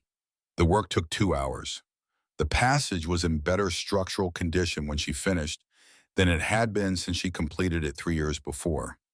She sat in the kitchen at 4 in the morning with coffee that had gone cold and looked at the barometer on the wall. The needle had not moved in an hour, which did not mean the pressure had stabilized. It meant it had dropped as far as this instrument could represent. She had checked the storm signs ledger for the 3rd time that week, specifically for the pages where Agnes had described what the atmosphere felt like in the hours before the worst events she had recorded. The word Agnes used most consistently was inhale, as if the land drew breath before it spoke. Outside, the January air was 41 degrees Fahrenheit at 4 in the morning. That number was the most alarming thing she had measured all night. Normal January pre-dawn temperature at half-sky draw ran between 5 and 15 degrees. 41 degrees in January in Nebraska in the dark, with the barometer already off the bottom of its range, meant that an enormous mass of warm air had moved in from the south and was currently occupying the space that the cold air from the north was about to reclaim with terminal enthusiasm. She thought about Agnes sitting in this kitchen in January of 1908, possibly at this same hour with the same barometer, reading the same absence of good news. Agnes had been 72 years old and her hands had not cooperated, and the east wall was not finished. Clara was 20 years old and the system was complete, and the east wall had been standing for 3 years. She held that difference in her mind and let it do what it could against the fear that it was not nothing but was not everything either. The storm arrived at dawn on the 15th of January, 1914. She was in the barn doing the morning feeding when she heard it, not the wind itself, but the sound that precedes the wind. When the wind is large enough to displace the air, it moves through rather than simply moving through it. A low register felt more than heard, like the note below the range of a bass string. She stepped to the barn's south entrance and looked north over the open passage roof. The sky in that direction had ceased to exist as sky. What replaced it was a vertical surface of moving material, dark gray at its upper limit, darkening progressively toward the ground. A wall of compressed atmosphere and driven snow that occupied the entire northern horizon from ground level to the top of what she could see and was traveling south at a speed she could gauge by watching fixed reference points disappear sequentially into it. The cottonwood stand at the north property line went first, then the fence posts, then the open ground between. She had approximately 90 seconds. She did not run. Running on uncertain footing in an already changed wind with a lantern was how a person fell and broke something and became a different kind of problem. She walked fast through the barn, through the passage entrance, through the 48 feet of still interior air through the kitchen door. She turned and looked back through the passage as she pulled the kitchen door toward her. The wind hit the barn's north face. The sound was not a sound she had heard before, not the whistle and probe of ordinary winter wind, but a sustained impact structural, the noise of a force that had arrived and intended to stay. The barn absorbed it and shuddered, visible in the slight flex of the south wall's upper boards. Then the wind found the passage from above and from the sides simultaneously, and she watched the canvas roof bow inward 2 inches under the load before the tension of the tie wires caught it and held. The passage held. She closed the kitchen door and stood in the kitchen and listened to the shack experience its first full contact with what Walter had called a door blowing open. The windows clattered in their frames. The boards of the north wall produced a sound like a sustained note played by an instrument with no musical intention whatsoever. The stovepipe shivered at its ceiling joint, and she checked it twice in the first 10 minutes to confirm it was not separating. Outside the south window, the snow that arrived sideways had already obliterated any view of the yard. Within the first minute, the fence post closest to the shack was 7 feet away and completely invisible. The temperature dropped 20 degrees in the first hour, 40 degrees in 3. She recorded these numbers in her ledger at 90-minute intervals throughout the first day because Agnes had recorded temperatures during the worst weather she encountered, and those records were among the most useful things in the entire ledger collection, and because the measuring itself had a settling effect on her mind that she had come to rely on without quite knowing when the reliance began.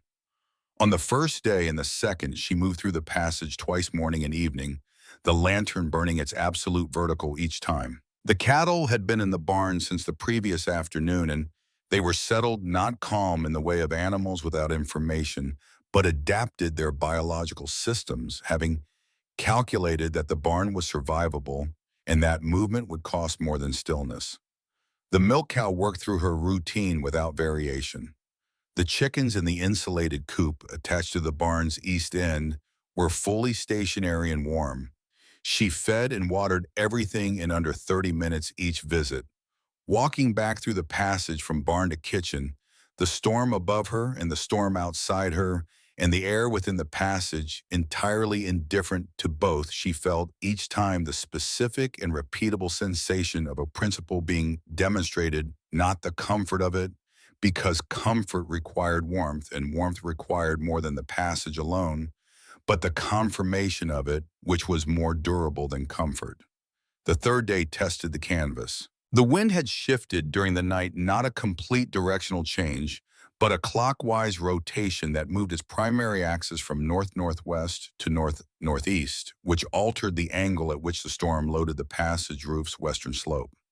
She was in the kitchen before dawn when she heard the change in the canvas, not a tear, but the stressed acoustic of material operating near its load limit, a higher-pitched resonance inside the usual base of the storm. She checked through the passage door. In the lantern light, the northwest corner of the roof canvas had separated from its tie wire at 2 attachment points and was lifting with each gust in a motion that would propagate across the roof section if it continued. She dressed in everything. She tied the coil of spare wire around her left wrist and took the mallet in her right hand and knotted the end of a 20-foot rope to the kitchen door handle and the other end around her waist. Then she opened the passage door and moved through it to the damaged section, climbed the stacked bales at the wall base to reach the roof height, and worked the new wire through the stake loop and around the canvas edge and twisted it tight, while the storm did what the storm did, which was everything continuously from every direction that wasn't directly sheltered by the wall she was standing on. The wind at passage roof height was not the same wind as the wind at ground level. At ground level, the passage walls and the bale structures reduced the velocity to something manageable. At roof height, balanced on the top course of a bale wall in a January blizzard, with 40-mile wind and driven snow that found the gap between her collar and her hat, in the first 10 seconds, the full operational character of a Nebraska winter made itself known with the clarity of direct instruction. She got the first wire set in 4 minutes. The second took 8 because the canvas kept lifting away from her working hand, and the wire was difficult to thread with fingers that were losing sensation at the progressive rate that fingers do in those conditions. She got it. She climbed down. She walked back through the passage to the kitchen and stood at the stove with both hands spread over the open burner until she could feel the wire burns through her gloves. The 2 lost fingers of feeling and the 3rd and 4th fingers of her right hand returned over the following 2 hours, which she took as a reasonable outcome. Days 4 through 6 were endurance without event, in the sense that nothing failed and nothing killed anyone, and she maintained access to the barn, and the animals remained in their respective conditions of alive. She shoveled the passage entrance every morning and every evening because the storm's sustained wind was depositing snow against the shack's north face at a rate that built the entrance drift by a foot per day, and a buried entrance was a variation of exactly what had stopped Agnes in 1908. The shoveling took 40 minutes each time and produced a soreness across her lower back that would persist for 2 weeks after the storm ended, a reminder that preservation and pain are not mutually exclusive. On the 6th night, she allowed herself to think briefly about what was happening on the other properties she knew. The Peterson farm had a 60-foot open walk from their house to their barn, oriented east-west, exposed on both flanks to whatever direction the wind chose. They had no bale structures, no passage, no breaks of any kind along the walk route. She had spoken with Mrs. Peterson in November about the possibility of building one, and Miss Peterson had been interested, but her husband had indicated that the investment could wait another season. She calculated what 6 days of sustained northwest wind would mean for that 60 feet. She put the calculation away and went back to the shoveling. Roy Cutter's operation was the largest in the area, which meant the most to lose and the most resources to lose it with, and she had thought about Cutter's infrastructure when she thought about her own, because his barn was visible from her north fence line on clear days. And she had noted over 4 years of observation that his windbreak was a fixed lumber construction, good-looking, substantial, the kind of thing a man builds when he wants his neighbors to recognize that he builds things properly. Fixed lumber windbreaks redirect wind rather than absorbing it. Agnes had noted this distinction in the Warm Corners ledger. A solid wall does not slow wind. It finds the edges of the wall and accelerates around them, which can intensify conditions on the downstream side rather than improving them. Cutter had a beautiful windbreak and 60 feet of exposed walk on its leeward side, and the storm had been running northeast for 3 days now, which put his entire operation in exactly the wrong relationship to his expensive wooden wall. She didn't wish him harm. She wanted to be clear with herself about that in the same way she had been clear with herself about other feelings that had the potential to corrupt her judgment if she allowed them to go unexamined. Cutter had tried to take her land and had implied physical threat and had laughed at the work she'd done. She had full access to all of those facts. They did not change the arithmetic of a winter storm, which was perfectly indifferent to who deserved what and killed strictly on the basis of exposure. The storm ended on the morning of the 9th day. Claire woke to a quality of silence that her nervous system did not immediately know what to do with. For 9 days, the storm had been the acoustic backdrop against which everything else occurred. Not always violent at the surface level, but always present, always exerting, always communicating its position and intention in the continuous bass note of wind pressure against every structure on the property. The silence that replaced it was so complete and so abrupt that she lay still for 2 full minutes trying to determine whether it was the silence of the storm pausing or the silence of the storm ending. She opened the kitchen door. The cold that came in was severe. The thermometer would read -23 Fahrenheit, which she verified before she had been outside for 90 seconds. But it was still cold. Not moving cold. Not the weaponized cold of wind-driven air stripping the insulating layer from every surface it contacted. Still cold is a survivable condition for a properly dressed adult in Nebraska in January. The distinction Agnes had identified in 1883, measured against a hay bale stack in the second year of her occupation, had proven itself 9 days running. The sky was the blue of something new and clean and brutally indifferent. Snow had drifted to 6 feet against the shack's north wall and 7 feet along the lane's west edge, and the passage entrance had required the previous evening's shoveling plus whatever had accumulated overnight, which she cleared in 20 minutes. The barn was fully functional. The animals were as she had left them the previous evening. She sat down on the sill of the barn's south door and did nothing for a period of time she did not measure. The sun came over the property at the shallow January angle and produced shadows on the snow that were the precise blue of the sky above, and the entire landscape was a study in white, and that particular shadow blue, and the absolute absence of anything moving. After a while, she became aware that she was crying not from sadness or relief particularly, but from the full expenditure of 9 days of sustained attention being released all at once into a body that had been holding it without an adequate outlet. Agnes Crane had worked on this problem for 28 years and had died 11 months short of finishing it. Clara had been given 4.5 years, and Agnes's notes, and the benefit of Walter Holt's structural knowledge, and her own stubbornness, which was in many ways the same stubbornness. The passage had stood through 9 days of what Walter had said felt like 1888. The flame in the lantern had not moved. She pulled herself upright, checked the calf she had been monitoring for a difficult delivery, left feed and water for the full barn, and walked the passage back to the kitchen. Then she changed into dry clothes, put on every layer she owned, and walked south down the lane and then east on the county road toward Walter Holt's property. 3 miles through snow that ran from knee-deep in the open to waist-deep in the drifted sections with no wind and no cloud, and the temperature 23 below, and the sun providing light but not warmth, took her 2 hours. She did not stop moving because stopping was not an option at those temperatures without shelter, and because she needed to see that Walter had come through, and because she would not know until she arrived. His property sat on a low rise surrounded on 3 sides by the cottonwood stand. He had spent decades maintaining the trees, providing the natural windbreak equivalent of what she had built from bales on her own land. The approach from the south was sheltered. The house was intact. The door was unlocked, which was how Walter left it when he expected to return before dark, or when he expected someone to need to enter. He was in the chair beside the stove in the posture of someone who had sat down for a reason and had completed it.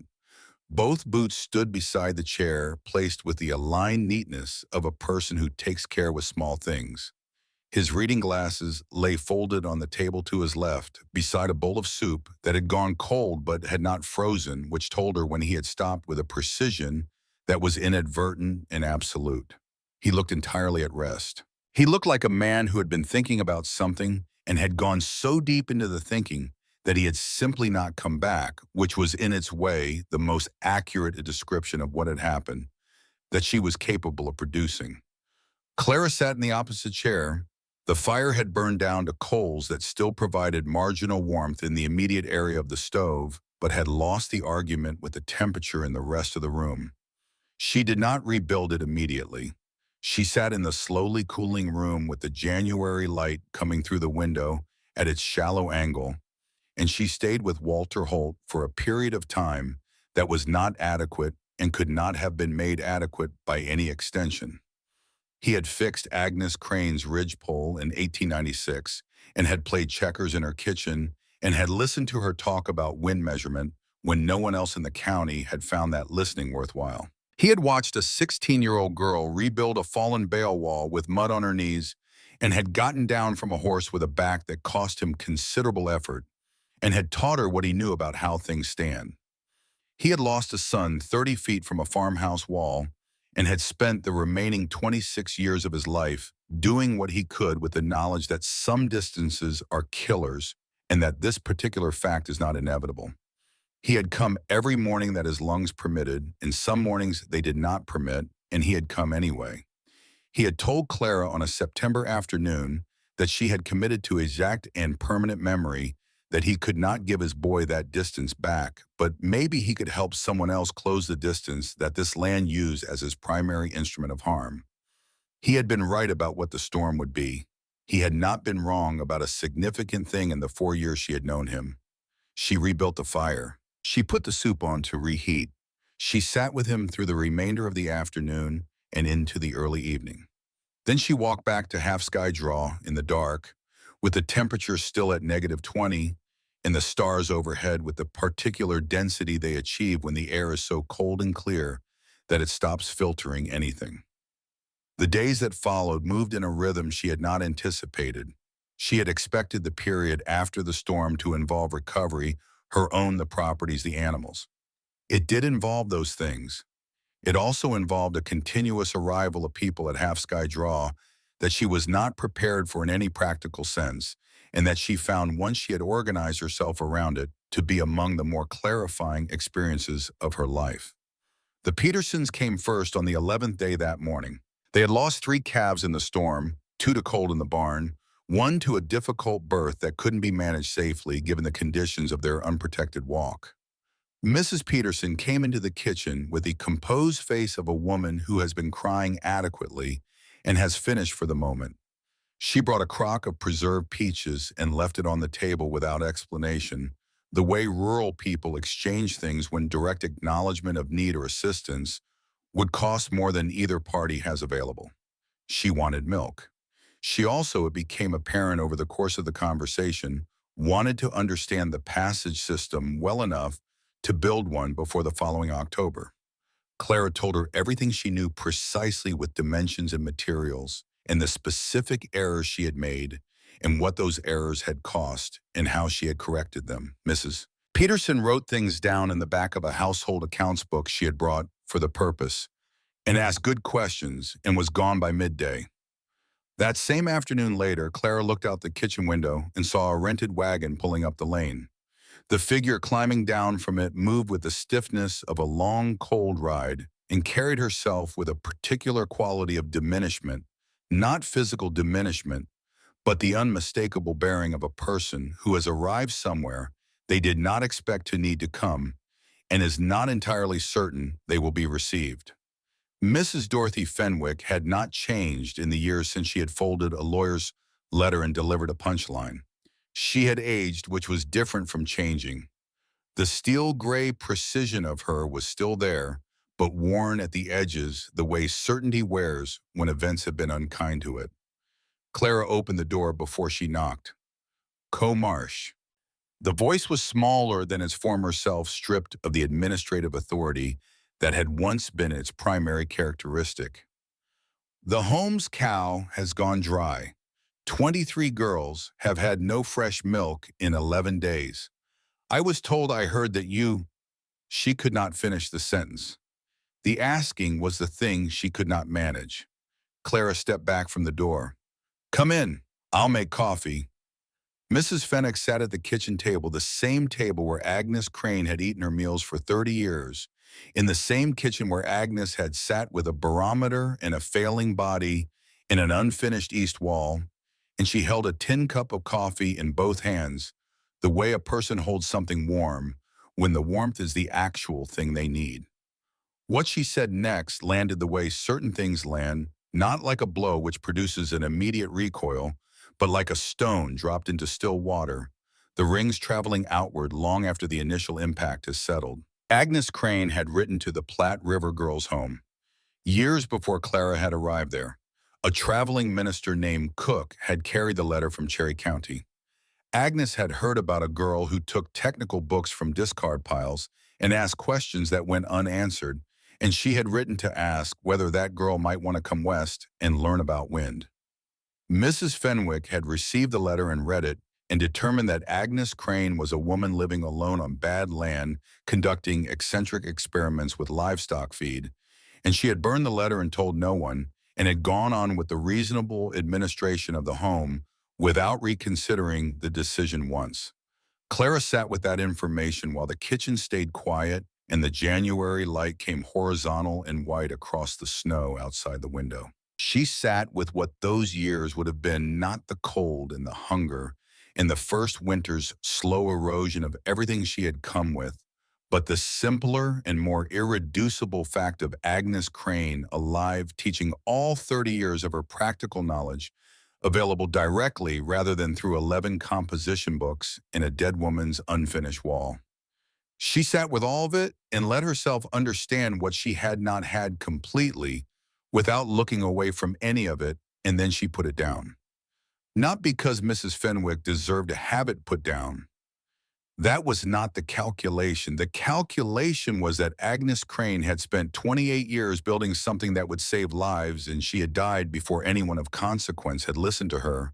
And holding that fact against the woman sitting at the table would have meant using Agnes's life as the raw material for a resentment that Agnes would never have recognized as worth the energy it consumed. "I forgive you." The words came out with the quality of something settled rather than something performed. Not because what you did was acceptable, because Agnes Crane deserved to be heard, and I'm not going to bury her a second time with a grudge she never asked me to carry. Mrs. Fenwick did not say anything. She put the cup down. Tears ran on her face without drama, the way they run on the face of someone who has stopped managing their own response. "Stay there," Clara told her. "I'll get the milk." The Hendricks family sent their older boy over on the 12th day with a request for guidance on building a passage between their house and their stock shed, a distance of 42 feet. Clara went over in person the following day and spent the afternoon walking the site and explaining the principles and the specific sequence of construction decisions that Agnes's notes had made clear and experience had confirmed. She left them with a written list of materials and a sketch of the stake angle. Maybelle came with 2 other women from the east side of the county, and they spent a morning in the passage and in the barn asking questions with the specific focus of people who have just experienced a significant and preventable loss and are in the mental state of refusing to experience it again. Clara gave them what she had: the principles, the dimensions, the material substitutions that worked, and the ones that didn't. The construction sequence and the common errors, all of it drawn from Agnes's 28 years, and her own 4 offered without reservation, because that was the correct thing to do with information about keeping people alive. On the 14th day, Roy Cutter's hired man arrived with a wagon, not Cutter himself, that would have required a calibration of his self-image that he was apparently not yet prepared to undertake. His man was a quiet fellow named Garrett, who had been working for Cutter for 6 years and who had the manner of someone accustomed to conducting negotiations that his employer found it inconvenient to conduct personally. He needed 20 bales to replace the ones the storm had scattered from Cutter's collapsed windbreak structure. He named no price. He did not look directly at Clara for the first portion of the conversation. She was aware of the complete argument against filling this request. She was also aware of Walter's voice in her head, not a specific sentence, but the general quality of his thinking, the way he had oriented his life after 1888 around closing distances rather than enforcing them. Roy Cutter had laughed at her work and called it a fire pile and told her the first real blow would send it to Kansas. He had been entirely wrong about all of it. He had also spent 9 days in a storm that killed his livestock and damaged his operation without the protection that would have prevented both outcomes. "Load them up." She said it to Garrett, not to Cutter, who was not there to receive it. Garrett met her eyes for the first time and nodded and began working without further exchange. She watched the wagon being loaded from the kitchen door. The bales went up one by one, the same 40-pound rectangles she had vaulted and stacked and restacked over 4 summers, the same material and method that Agnes had developed in 30 years of seasonal iteration, now traveling east to the property of the man who had most publicly predicted their failure. The storm had tried to kill all of them by exactly the same mechanism. She was not going to help it finish the work on Cutter's half of the equation. Mrs. Fenwick came back the following day with the home's cook to learn how to maintain a milk cow through sustained cold weather. She came the day after that with a neighbor who had lost a calf and needed guidance on a heated corner for the barn. The request that had arrived as humiliation on its first day became by the third visit simply the next item in the sequence of what needed to be done and who could do it. Clara answered all of it with the same even-handedness she applied to everything. What are your dimensions? What material do you have available? Where does your prevailing winter wind originate? And here is the specific construction sequence you need. Walter Holt had no family for whom she needed to arrange notification beyond a sister in Iowa who had corresponded with him intermittently. Clara wrote her a letter that she worked on for 2 evenings before it said what she wanted it to say, which was that Walter had spent the last years of his life building something that saved lives, and that he had brought to the work a quality of practical knowledge and a quality of generosity that she had no adequate word for and was not going to insult by reaching for an inadequate one. The ground was frozen to a depth that made digging a 3-day project. She had help from the Hendricks men, who came without being asked on the second day when they worked out that she was doing it alone, and who brought proper post-hole equipment and did not offer pity or commentary but simply dug. She had wanted to do it herself entirely and had to reckon with the fact that wanting to was not the same as being able to, and that insisting on the wanting against the evidence of the not being able to was a form of pride that Walter would have found impractical and wasteful of available resources. The cedar marker she carved herself over 3 evenings. His name, his dates, and beneath those, he knew how things fall down, which is the same as knowing how to keep them standing. She put in the red clover seed in April when the ground thawed because he had said once that useful things should bloom. He had left her the wagon and the tools in the sheltered lot with its cottonwood windbreak, where she would eventually move her primary operations, the natural version of what she had spent 4 years building from materials. She would use the tools for the rest of her working life. She would use the wagon until it finally failed and replace it and think of him every time she loaded bales into any wagon in any weather. Ruth Alderton's pamphlet went out that summer titled Plainly in the Way of Documents that Intend to be Used Rather than Admired, Winter Passage Construction for Ranch Safety. Agnes Crane's name appeared in the second paragraph and again in the attribution at the end. The document contained Agnes's principles, stated in plain language. Clara's dimensional specifications drawn from 4 years of construction and revision, and Ruth's organizational clarity, which was the skill neither Clara nor Agnes had possessed in the form necessary to make technical knowledge portable to strangers.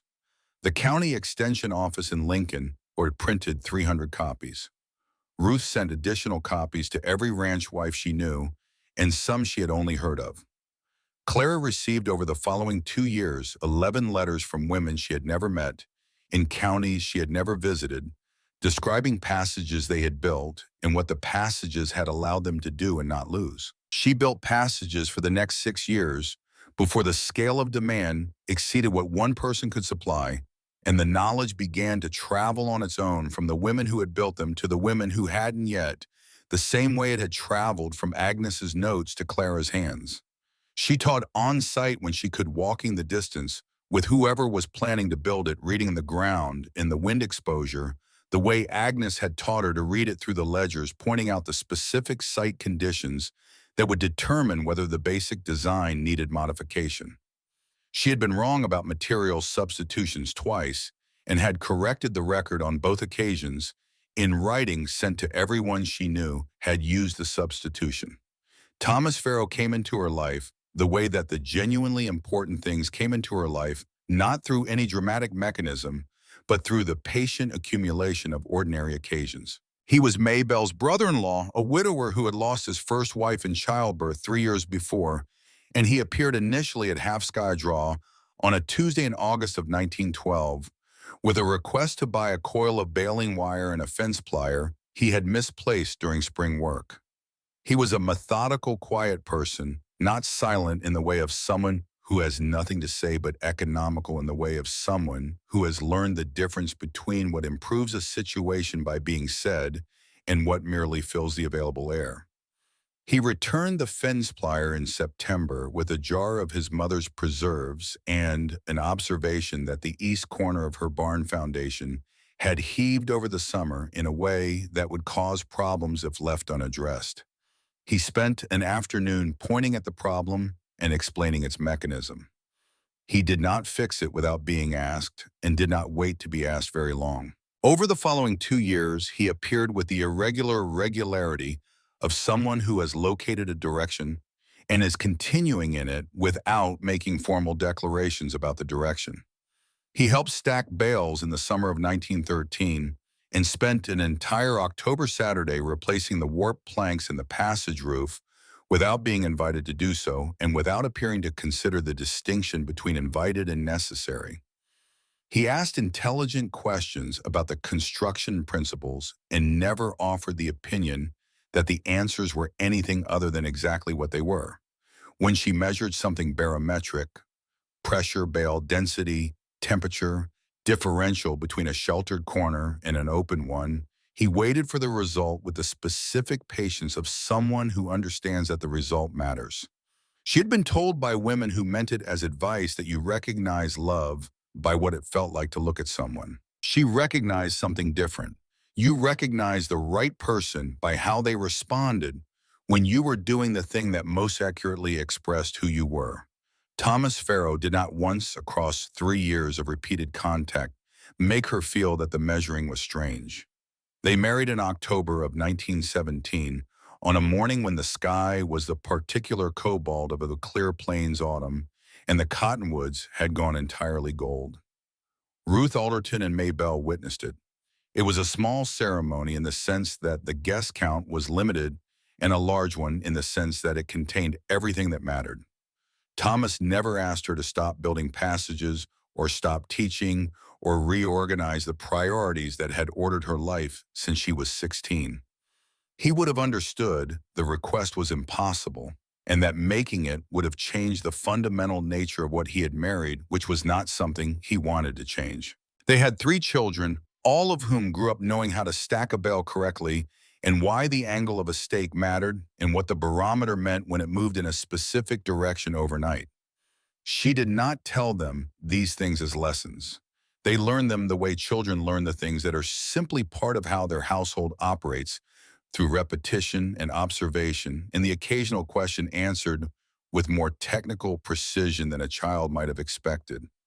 The years after that moved as years move when you are no longer spending the majority of your attention on remaining alive, faster than the early ones less marked by crisis accumulated in the gradual way of seasons, rather than counted event by event. Ruth Alderton's pamphlet was reprinted 4 times and found its way into a Nebraska agricultural journal in 1919 as a half-page technical note that cited Agnes Crane by name and described her methodology in terms that would have satisfied any research institution's definition of systematic observation.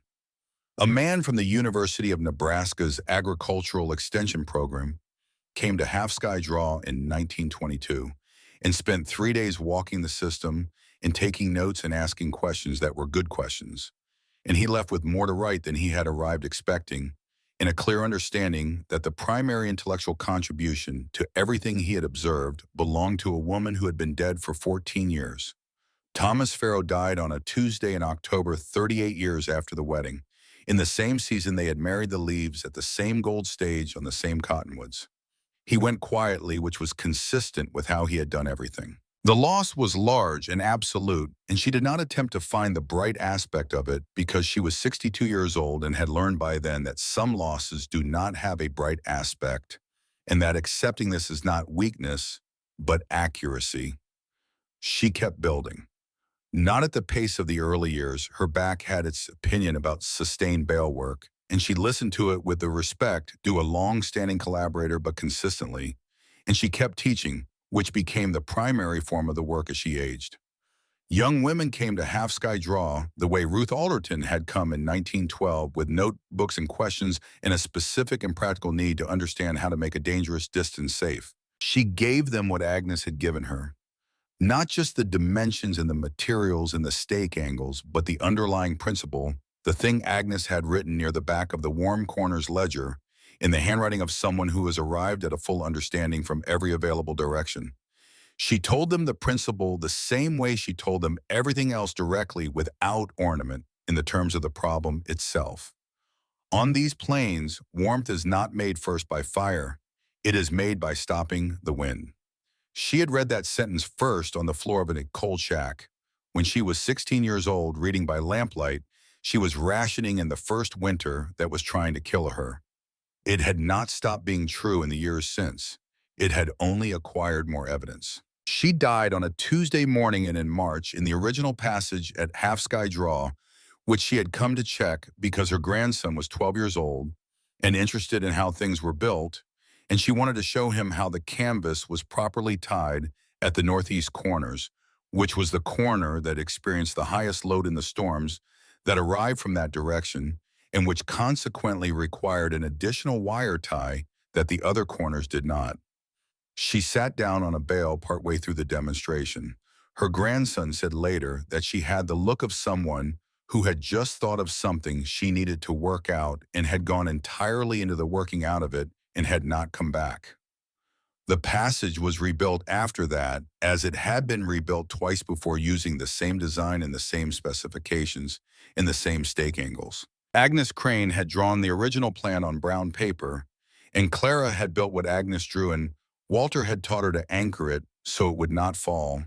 And the thing they had made together, the three of them across the years, the dead woman's notes in the old man's hands, and the girl who had read by lamplight on a cold floor, and decided that a number was more useful than a verdict, was still standing.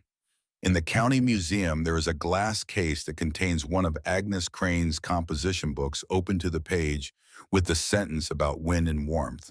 Beside it, in a smaller frame, is the brown paper drawing from the false bottom chest, the dimensions still legible in faded pencil.